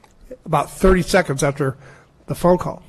And I think it's an important thing. We'll Grant, this might be something we want to talk about putting on the agenda at some time. Okay. Thanks so much for coming. I really appreciate it. And you know what? We may take you up on the opportunity to do some training with our staff since we have them in the building. I'm guessing most people would be afraid to try to strap them on somebody, even though they're pretty easy to use. Yep, we're happy to take care of that. I appreciate you. Thanks you. for coming. Okay, and then let's also, Bob, you wanted to pull consent item 12? Yes, I have a question on 12. It's a proposition from Tesla vehicles. They want to install 20 Tesla superchargers, charging points for Tesla electric vehicles, and 4 for universal ports for all other electric vehicles. Well, Tesla makes a great vehicle, I understand that, and they're just getting started in this business of what it's been around for the last 100 years, and I don't think we have that many Tesla vehicles operated in the city or in this region, and I think that we need more for all vehicles and less for Tesla. Now, could these be their units being used on other vehicles too, or just the Tesla vehicles? Mr. McClellan, good question. So Tesla has a sort of a proprietary way that they charge their vehicles. So a sort of a universal charging car is not compatible with the Tesla charger. And one of the things that we did is when Tesla approached us about this, we negotiated that. That's what we negotiated is that they put some universal chargers in addition to their Tesla chargers. On your point about maybe there's not a market for Tesla vehicles in this community right now, this is part of their nationwide network where they're creating a network across the United States so people along major freeway corridors. So if you look at Tesla, and they have a map, in fact we have it if we'd like to look at it, but you can see there's a Tesla charging stations in Yuma, Arizona, and then in El Centro, and then El Cajon. We're part of that I-8 corridor. So as people are traveling across the country, there will be an opportunity for people to stop on their route across the country stop in El Cajon and charge their vehicles there. And then as you can see, there's charging stations up and down I-5 and I-15. So that we're part of a bigger network than just these are Tesla customers here. One of the things that they did mention to staff, we recently talked to them, is their market, their demographic are upscale apartment dwellers. And one of the things that we're trying to accomplish in our downtown is building upscale apartments where maybe they don't have a charging station at their apartment complex, but they could charge here at a city lot, and they would pay for that, of course. But so they do see this emerging market in the region, but this is part of their more of their network, as you could say. Well, you know, there aren't that many Tesla vehicles out there that I think you'd have 20 at one time charging their batteries all at the same time. But I think it's a little overkill on the part of Tesla. I'd like to see more of the other ones. We might have to pay for those, or maybe they can put them up at apartments and things, because not everybody can afford a Tesla vehicle, or all manufacturers have their problems, and they've had a few lately, and production as well as other quality items too. And they've had, not that other manufacturers don't, but they're still a baby as far as the industry is concerned. And I hope that if they continue to build vehicles, I hope that we'll have enough people here that can use those stations, but I think it's a little overkill on the part of the numbers as far as Tesla's concerned. That was my concern. Ben? I'd like to maybe address Bob, and he has a valid concern, although I was thinking that too, and then I went online and I saw that Tesla's market share was growing like 9% over the next, over universal charging and electric cars. So you're probably right today, but you'll probably be wrong in like 5 years, and also because it's a sound company. It isn't just, I know you say they're new, and you probably won't have 20 cars being charged today, but it is a growing market by 9% annually in that world. I was thinking along the same lines as you earlier. So it's a good future plan, and I think that they'll phase out the rest of them because they're building a better car. And they have the proprietary charging, like Graham was saying. So that's the future of it. However, unfortunately, on their operations, they've been losing hundreds of millions of dollars every quarter. And I don't know how much money they'll last, but I've read articles recently that said that they'd need to borrow some more money to keep an operation here within the next, maybe 12, 14 months. So. I read the same article. You're talking about the one because of their last model car that drained them, the last model. Well, it isn't only the last one; it's all of them because they've been losing money consistently right along. Maybe we read a different one, but that's their business plan model. But it's a growing market. So I just looked at the statistic of growing market in that. I didn't look at their balance sheet or anything. Oh. But I just don't see it going anywhere. But a valid point about quantity. Well, I hope if they last, they'll have that many cars in the area. But if they don't, I hope they can be switched over to the other cars that can be charged or changed over to the universal.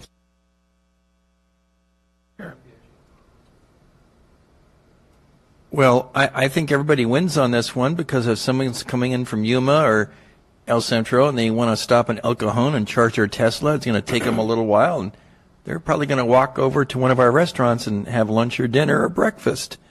So we don't know which way this is going to go, but I'm willing to allow them to have the space for these car chargers. I think it's a good idea. Steve?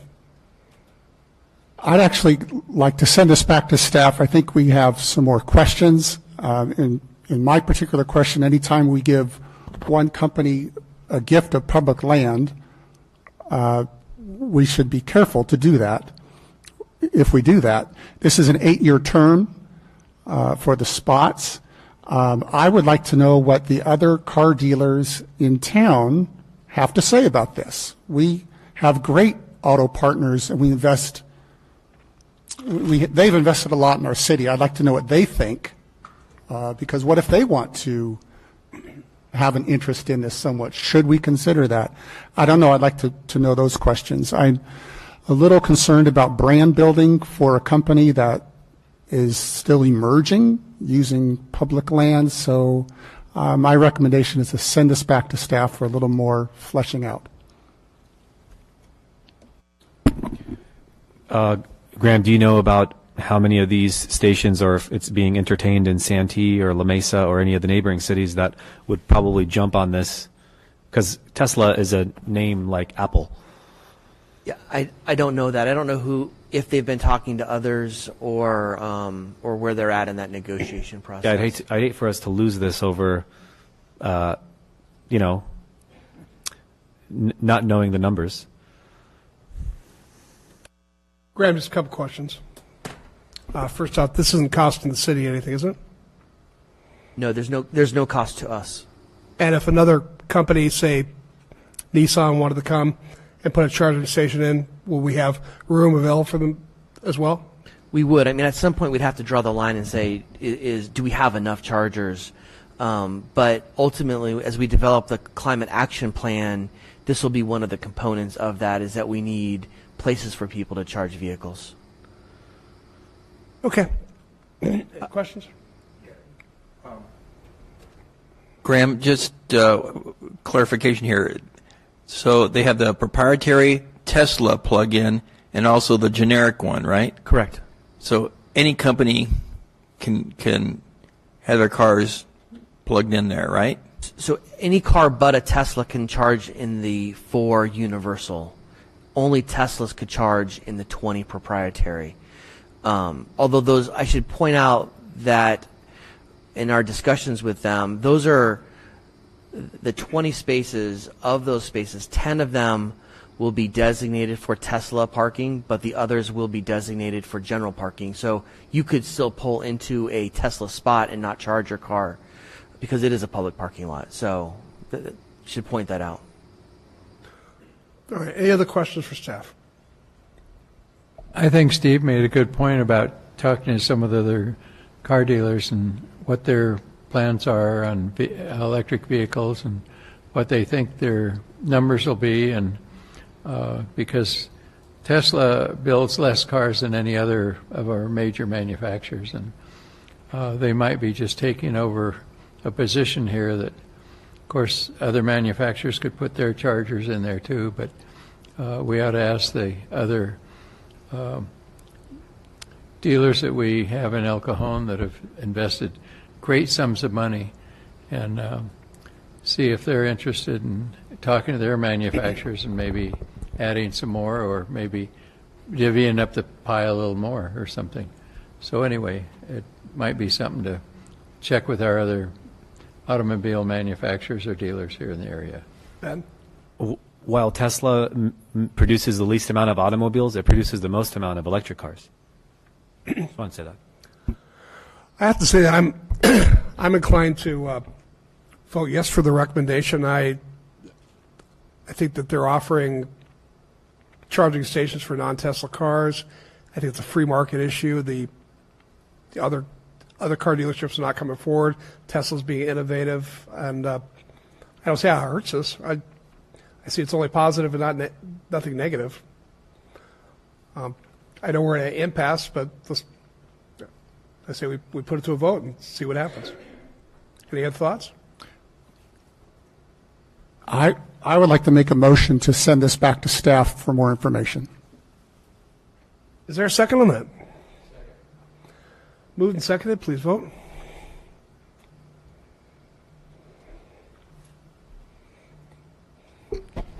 Motion carries by a 3-2 vote with Mayor Wells and Councilmember Kalasha voting no. Fair enough. And now we have to talk about the rest of the consent items. Anybody want to make a motion on that? Move adoption. Second. Moved and seconded. Please vote.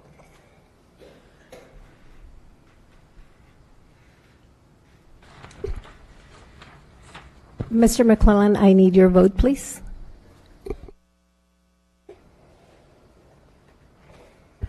Motion carries by unanimous vote. All right, that brings us to public comment. At this time, any person may address a matter within the jurisdiction of the City Council, Housing Authority, successor agency to the El Cajon Redevelopment Agency that is not on the agenda. Comments relating to items on today's agenda are to be taken at the time that the item is heard. State law prohibits discussion or action on items not on the agenda. However, council, authority, and agency members may briefly respond to statements or questions, and an item may be placed on a future agenda. Angela, do we have any cards under public comment? We have 5 speakers. The first one is Janie Pla.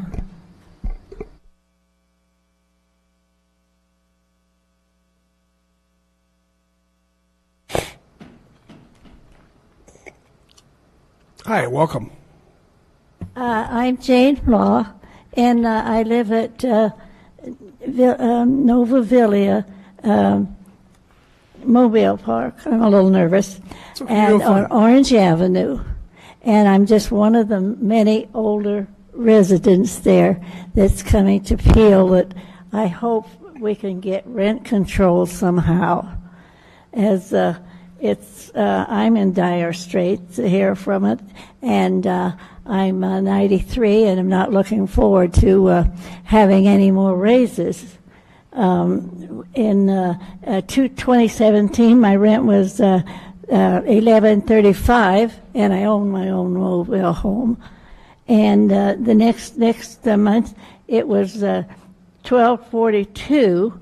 And that's without any gas, electric, or trash or anything I pay for.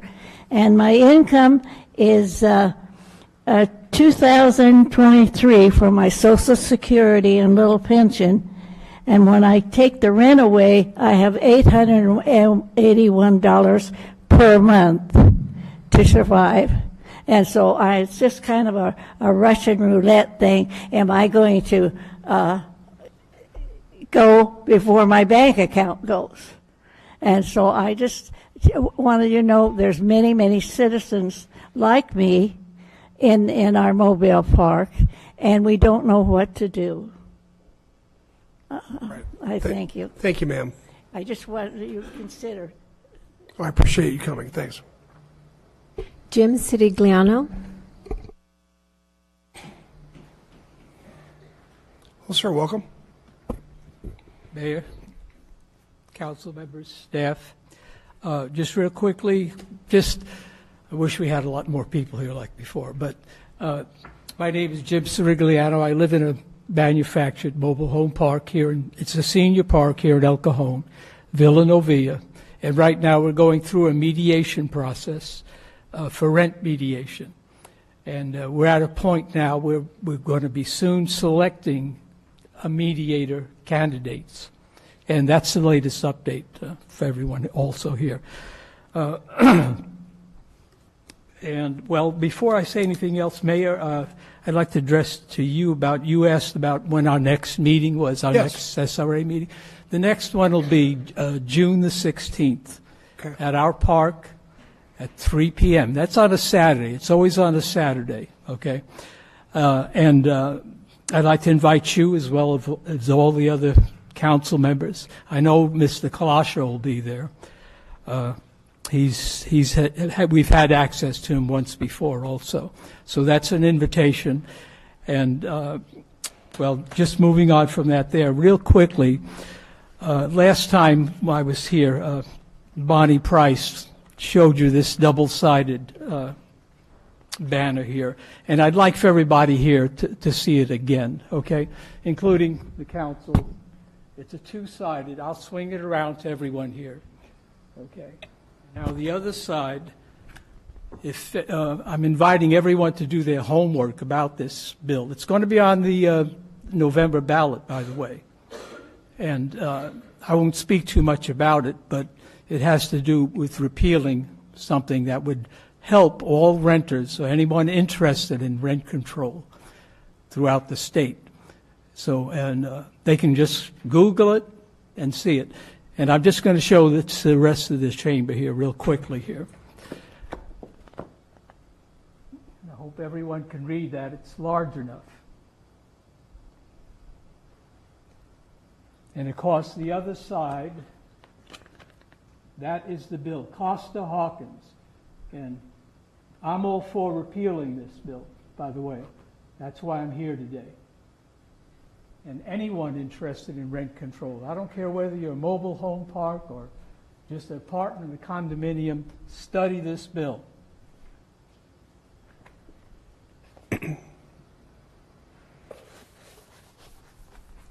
Okay, thank you.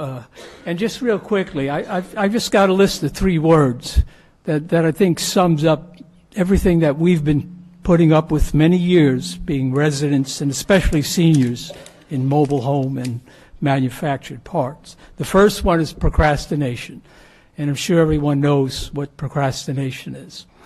The second one is obfuscation, and obfuscation is simply when someone is confronted with a sharp question, they seem to make obscure, unclear, and unintelligible comments.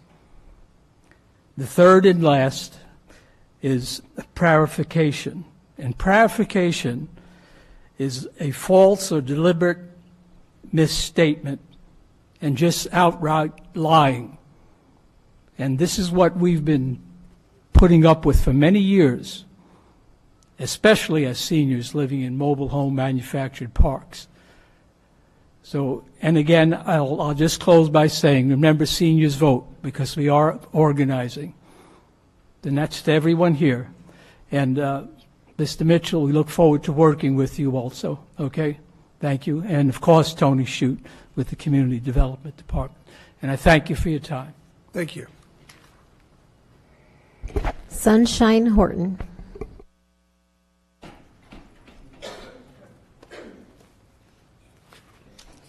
Hi, Sunshine. Good afternoon, and I want to welcome Graham Mitchell and Angela Aguirre, because I haven't been here, but like Schwarzenegger would say, I'll be back. Well, I am back. I'm going to be back getting involved more in the city, and I do things outside, but I don't run here and tell you what I'm doing. I wanted to say, coming together is a beginning. Keeping together is progress.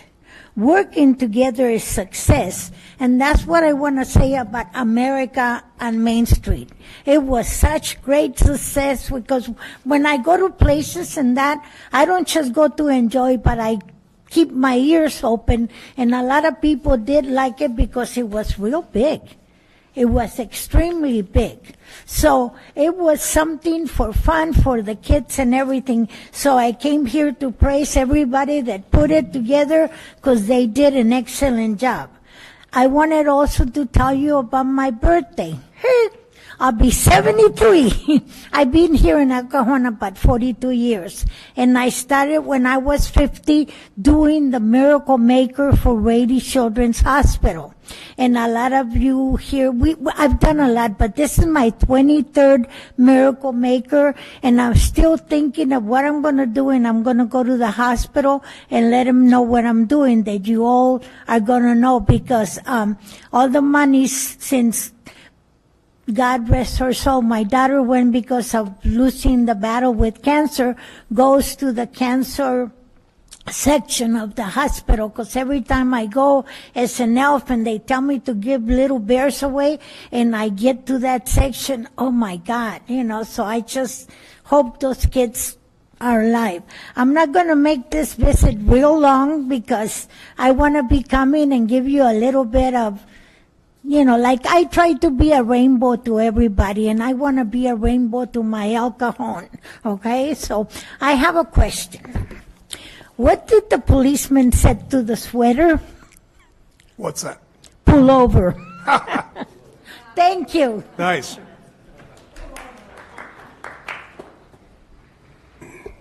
Brenda Hammond. Hi.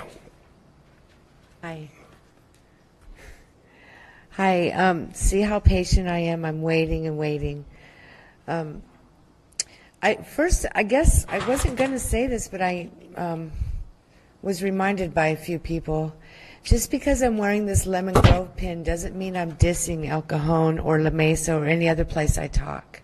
It's just because I grew up in Lemon Grove, but really when I'd run away from home, I'd always come to El Cajon. Yeah, Mr. McClellan knows. So, but this is important. I don't know if you know that the big rage right now is getting high on bug spray. Yeah, unfortunately, that's what I'm seeing out there. And sometimes the little brats like to put a little weed on my motors, on my car, so that I, smell it. And it's like, I haven't done that since the 70s, but I remember what it smells like. But recently they put bug spray on my car underneath the carriage, and so I was very sick from it. So I can't imagine why anyone would want to get high off that. But I do want to say that that happened to me, I was so ill, but I went to, can I say Sprouts, because Sprouts actually helped me get through it naturally. And boy, I was really sick. But just so you know, that bug spray is, I can't believe anybody would want to do that, but just so you know, that's what's going on right now. And, America on Main Street. Oh my God, that was awesome. I think I danced all night. Great. So I didn't have to do physical therapy for 2 days. It was a great time, and so I wanted to thank you for that. Wonderful. Have a good night. Thanks for coming. Our last speaker is Bonnie Price. And I don't think she's in the chamber anymore. Okay. That brings us then to written communications, of which there are none. And then item 3.1 is the adoption of the amendment of schedule of miscellaneous fees. Staff, would you tell us about this, please?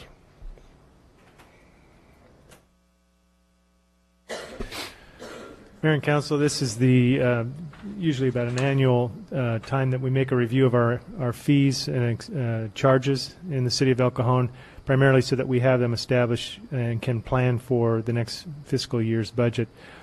Each staff goes through the fees that they charge and makes an analysis, determines whether they should be increased, decreased, adjusted, eliminated, or whatever it might be. We have some this time, I believe, that are going down, some that are going up. Each of these is based upon the governmental or the government code requirement that they are only charged we are only charging an amount to people that is reasonably related to the cost to provide that service. It doesn't have to be an exact, precise calculation, but it can be more or less an average, an estimate, but a reasonable estimate. We use a formula that's been developed for years in the city of El Cajon, and typically the charges change based mostly on any kind of an increase in wages for city employees involved in each of those tasks. We do it as a public hearing process. Some of these include development impact fees and charges, and so what are being proposed to you include everything from I think we still have some recreation new charges. We have some fire charges that are passing through some of the expenses and charges from AMR. We have very little police, but a few police charges, I think. And then the balance of them were building and public works types of charges. Those that are not the building or development impact fees will go into effect immediately. Those that are building and development impact fees have to wait a period of 60 days for a referendum in the event somebody wants to challenge those. So the requirement, we're asking you to conduct the public hearing today and then adopt the fees and charges as recommended in the staff report. I'll be here to answer any questions if you might have any. All right, thank you, Councilor. Council, you have any questions? Ben?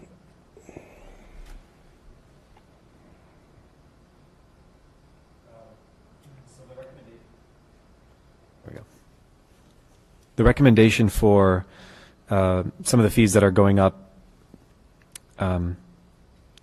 we don't see them here, correct? We see current fee unit basis, but we don't know where they're going to end up. The formula that you spoke about isn't presented in this staff report. What's correct, the actual formula is not. The data and all that are on file with the city clerk's office, and they have been for 10 days, so that anybody asking to review that can be shown what those are. In fact, there has been at least one request for that data, and we did provide that to the requester so that they can determine that we are conducting the procedure appropriately. So I guess then I don't have all of the information for me to make the vote today, although I recognize the need for an appreciation, because of wages and what have you. I just don't like raising any fees. Fees to me are like taxes, and without looking at it. And if we end up going that route, I know there's a lot of line items on here, but I think on a line item by line item basis, we should look at it as opposed to department. So that's, I guess, my two things, because I was really looking. I was trying to figure out what that increase would be, because I presume a lot of it is going to go up. Is that correct? As opposed to most of it's going to go up? I'm not sure that's actually true, Councilmember Kalash. I think, and I'm sorry, with our new system, I couldn't just go right to this agenda report, and thanks, Graham. I think there are a number of changes, but in essence, they're the result of wages that have been increased since last year. I know we were adding on recorders' fees. The county recorder office charges us a fee if we're recording something on behalf of a private individual. In other words, it's to release a lien for their benefit.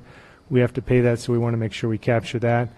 And the rest of it all has to do with wages. Yeah, I understand a lot of that. That's why I was looking at it as, so when you're given those examples, it is really on a line item by line item basis as opposed to a department. And so I guess I don't think I'm well educated enough right now on where the numbers are going to go to vote on it. So I want that information. I mean, it's probably going to be irrelevant because I don't know how my colleagues are going to vote on it, but if none of us here have the information as to where these numbers are going to go, I don't see how we can all vote on it. I think the exhibit is intended to reflect those that are being changed, because the listing, the current schedule is much more involved. So what you see there. Yeah, I understand that. The new schedule. What I see here is the new schedule because it says current. Yeah, I apologize. I thought that we had a column that had current as well as adjusted. Okay, so I'm sorry. It says current, so is that current mean adjusted, or is that current?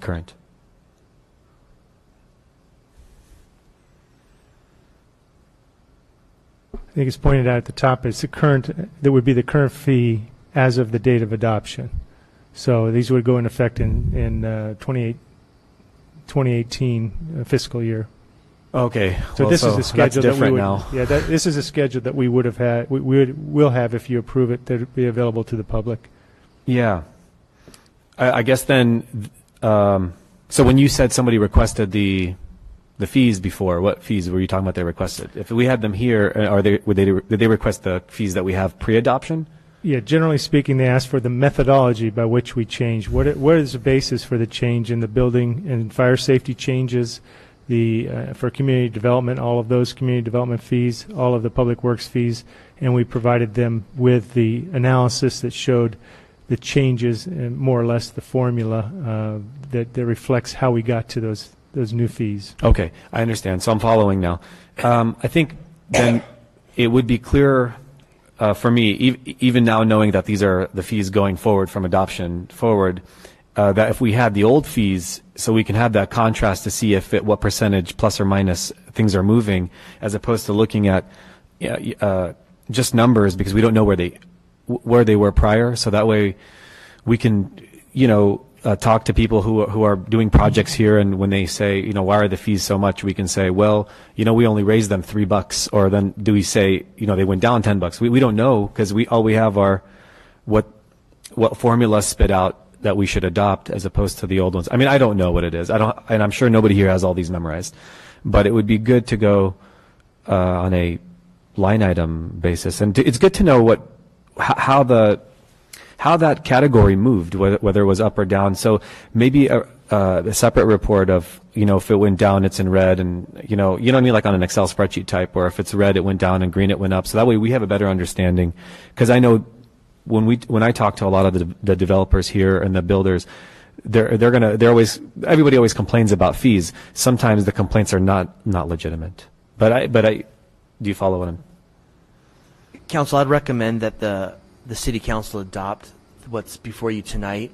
What I would recommend we do into the future is actually a track changes version of it. So you would see what it was, and then there would be strike out where the new fees were. And I would actually add a column that would show the date when that fee was last changed, because there are some fees that occur that don't change for years and years and years. So if there's a larger jump, you as a council member can say, hey, this fee may have gone up 20%, but we haven't increased the fee for the last 20 years. So I would recommend we do that into the future, but tonight I would recommend we adopt this because we are getting close to the end of the fiscal year, and these fees would be good to be in the new budget. I've, over the years, have had many developers tell me that we have some of the lowest fees in San Diego County, and it's the easiest place to build and to expand businesses and things. And I can, as a historical source, I can say we've had numerous times that developers have said that our fees are the lowest in the area, and they've complimented us on how we compare to other cities, and ours are much more favorable. So I would move that we approve number 12 or 14. On the floor, some people want to speak. Is there a second on the motion? Or the 3.1. Go with the motion first, then I'll let you guys speak. That's the motion. There's a motion on the floor. Is there a second? No second at this time. Wait, I made the motion. Bob made the motion to approve 3.1 as it stands? Yes. Per Graham's recommendation? Yes. And okay, okay. Steve? I actually agree with Mr. Kalasho on this one. I think it's responsible for us to say we're voting on something that goes from this to this. And without that knowledge, I don't anticipate, Mr. Mitchell, I don't anticipate these fees changing, but in principle, we should be voting on what we know it goes from here to here. Graham, how does that practically affect what you're trying to do? We would bring it back at the next council meeting. Staff would recreate the table as you see it as presented tonight and show the strikeout version so you could see what it was once and what we're proposing it to be along with the date. Because there's a lot of fees, we may exclude the date change column just because it's timely or cost or time intensive. So, but we could bring that back. But my fear is that we are pushing up against the end of the fiscal year soon. So it's like if we go on this in the next council meeting, we'll give you enough time to do what you have to do? Yes. All right. Gary? Yeah.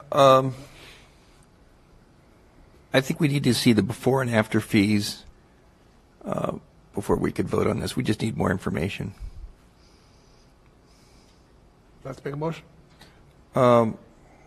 I'll make a motion that we continue this to the next meeting where we can have a new report with the before and after fees and hopefully the percentage of increase or decrease.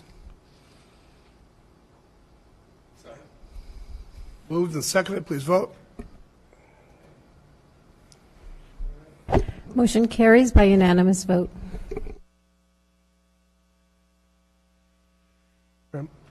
Item 3.2 is a notice of a continuation of a public hearing for consideration of a fee adjustment for the Regional Transportation Congestion Improvement Program that was previously scheduled for today. Angela, did we have any speakers for this item? We have no speakers, sir. Okay.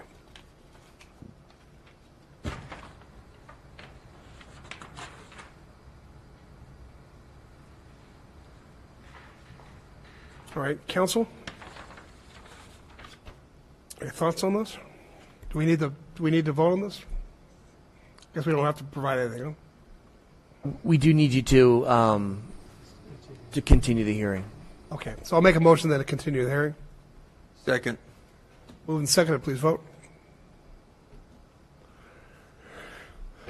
Motion carries by unanimous vote. Item 4.1 is a report on the award of RFP 027-18, construction manager at risk for the East County Performing Arts Center improvements. Staff, would you tell us about this, please?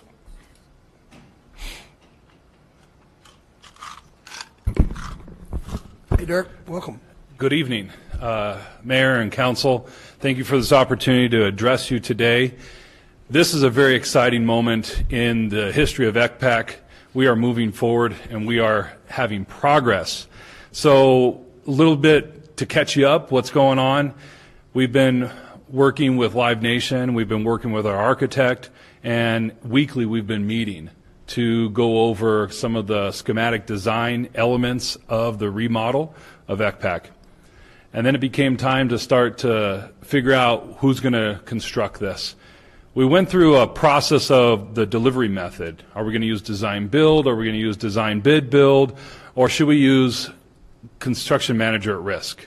We decided to use construction manager at risk to bring somebody in who's an expert in this field to really oversee the construction of this project.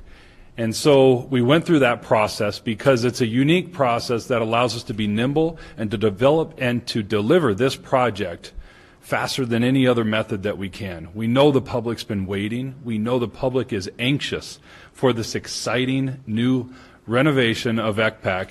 And so we're trying to do it cheapest, fastest way possible. And we know that we can be agile and nimble through this process. So we went through a search, and you know what? Construction's busy out there right now. And we got one bidder. But there is good news in that. We vetted this bidder. We went through the process, and we found that they're a good bidder. They would beat out just about any other firm out there. We did our homework, and we researched it because we were concerned at first. We certainly didn't want to just move forward because we only received one bidder. But we went over and negotiated fees with them, and we found their fees to actually be very reasonable. And we found that their experience was very, very reasonable. They have relevant experience, which applies to this. And so before you today, we have the approval of the CMAR contract and also authorization for the city manager to execute contracts for construction up to $4.8 million. And with that, I want to introduce you to the project manager for Wieland Construction. And Wieland is the name of the company that we've chosen. And Jason Bookleitner is here today. He's in the audience. Jason, wave. And he's here to answer any questions if you may have any. All right, thank you, Dirk. Council, have any questions? Of Dirk or of Mr. Wieland? Bob? I'd like to ask the contractor a question.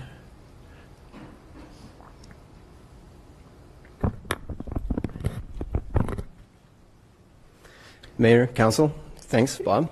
Yes, have you worked with Live Nation on other projects, or is this the first one you've worked with them on?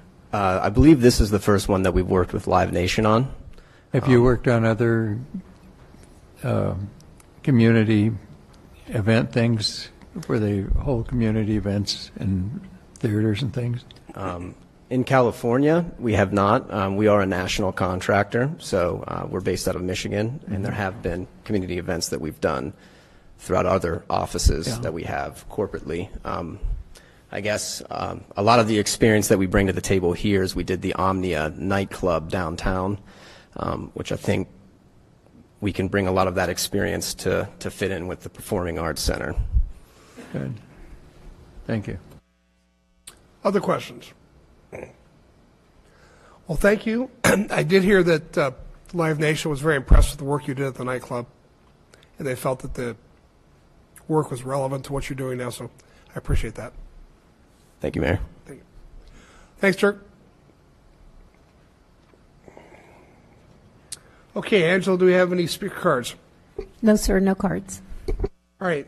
Council, any discussion, or would someone like to make a motion? Harry?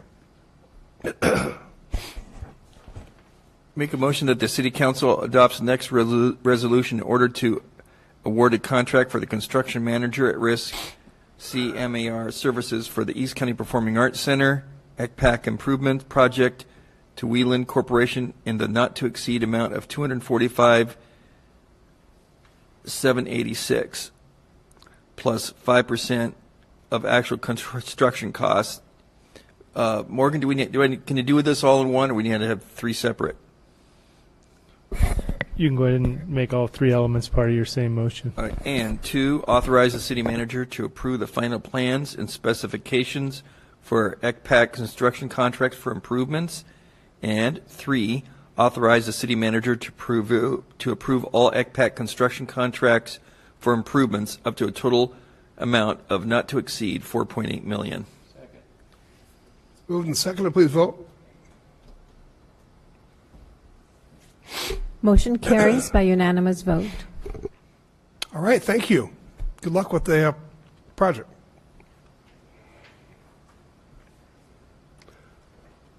All right, item 4.1 is in regards to the city council meeting schedule. And staff, would you please tell us about this? Mr. Mayor, the El Cajon City Council traditionally cancels one of its meetings in August because of the deadline for getting information to the County Registrar of Voters, which is usually around the first meeting of August. Staff would recommend that we cancel the second meeting of August, which would be August 28th. Okay. Angela, any speaker cards? No speaker cards, sir. All right, council, any questions or discussion? I make a motion to adopt. Second. Move and second, please vote. Motion carries by unanimous vote. All right, there are no commission reports today. Item 6.1 is my activities report. I have nothing for the legislative report. We're now at activities for council members. Mayor Pro Tem Gary Kendrick. As reported. Council Member Bob McClellan. As reported. Council Member Ben Kalasho. The errors, I've reported them, and then I just have a comment. On the last agenda layout, maybe this is for Graham, there was a / where it said comments. I think this is the appropriate time where we can make comments, if you recall from past agenda. So that would probably be something that we could add to this, because I do have a comment. If you'd like to make a comment, go ahead. I think at the last city council, when we discussed the security contract, there was some wrong information given, so I would want that to be clarified, that the monies weren't for street fairs and car shows. That was suggested. Also, in regards to that now, Old Police Station, apparently then the money for security wasn't used correctly because it caught on fire twice. So maybe you can tell us why and where the security guards were. Mr. Kalasha, we thought we would be closing escrow sooner than we were, so we had actually canceled our contract. We are in the process of procuring a different contractor to provide security at the site. In the meantime, Public Works has reboarded up the site and has put in some security fencing at the police station to ensure that this doesn't happen again. But we are working on providing the security that it should have had had we closed escrow sooner. So what happened to the money with the increase in that we voted for if there was no security? That money was to pay for security up until that point, and then also to pay for the security associated with America on Main Street and any other security needed at the Ronald Reagan Center for any potential events. If you recall the email that you sent out, there were 3 subcategories of where that money was to be sent, and they were. Do you remember them? Correct. Partly was security for and say the police amounts. station. Say the amounts too. I don't recall the amounts. Roughly. I don't recall. Okay.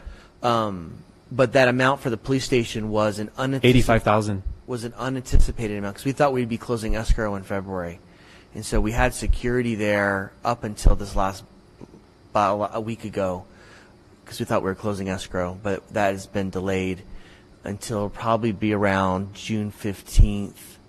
Or July 15th. So we'll be bringing back, or we will be securing security for that site.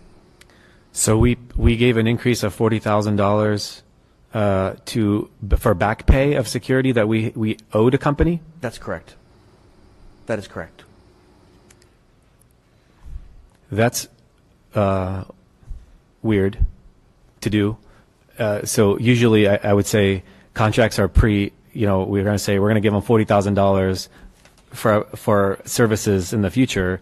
To back pay for that is like we're in a corner. Obviously we have to back pay. So I don't think anybody up here knew that was the case last time. Actually, I'm pretty sure nobody here knew that was the case last time. So in the future, it would be good to, especially because that building caught on fire twice, and recently, after we just voted to increase security, manpower at that place. So that makes us not look good in the public eye. And so in the future, especially for that kind of contract, if we can do it and then moving forward, that would be great, and not have to back pay anybody. My activity reports, they are as reported. Councilmember Goebel. As reported. All right. There are no joint councilmember reports and no general information items for discussion.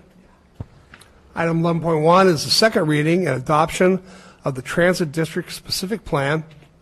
And I would like to ask the city clerk to read the title. But first, Angela, are there any speaker cards on this item? We have no speaker cards, and the title is an ordinance rezoning property located in the southwest area of the city to implement the planned land use in the Transit District Specific Plan. I will make a motion then to adopt this ordinance. Second. Moved and seconded, please vote. Motion carries by unanimous vote. All right, this brings us to closed session. We have one item on the agenda. I will ask our city attorney to recite the title and lead us into the closed session. Thank you, Mayor. The City Council is going to meet in closed session on one action of existing litigation under Government Code Section 54956.9, Subdivision 1 of Paragraph D. The title of the case is omitted because of a clerical error in the posting of the agenda, this new agenda format. But the title is Murphy and Pitsley versus City of El Cajon. It's a U.S. District Court case number 18CV0698-JM-NLS.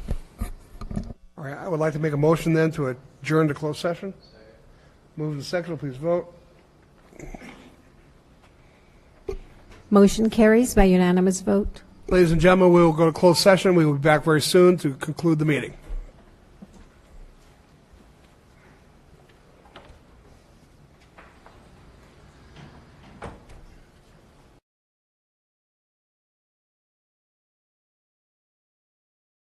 Mayor, the City Council met in closed session on item 12, I'm sorry. And in the case of Murphy versus City of El Cajon, and received a report and gave direction to council. All right, this brings us to adjournment. The adjourned regular joint meeting of the El Cajon City Council, El Cajon Housing Authority successor agency to the El Cajon Redevelopment Agency, held this 22nd day of May in 2018, is adjourned until Tuesday, June 12th, 2018 at 3:00 p.m.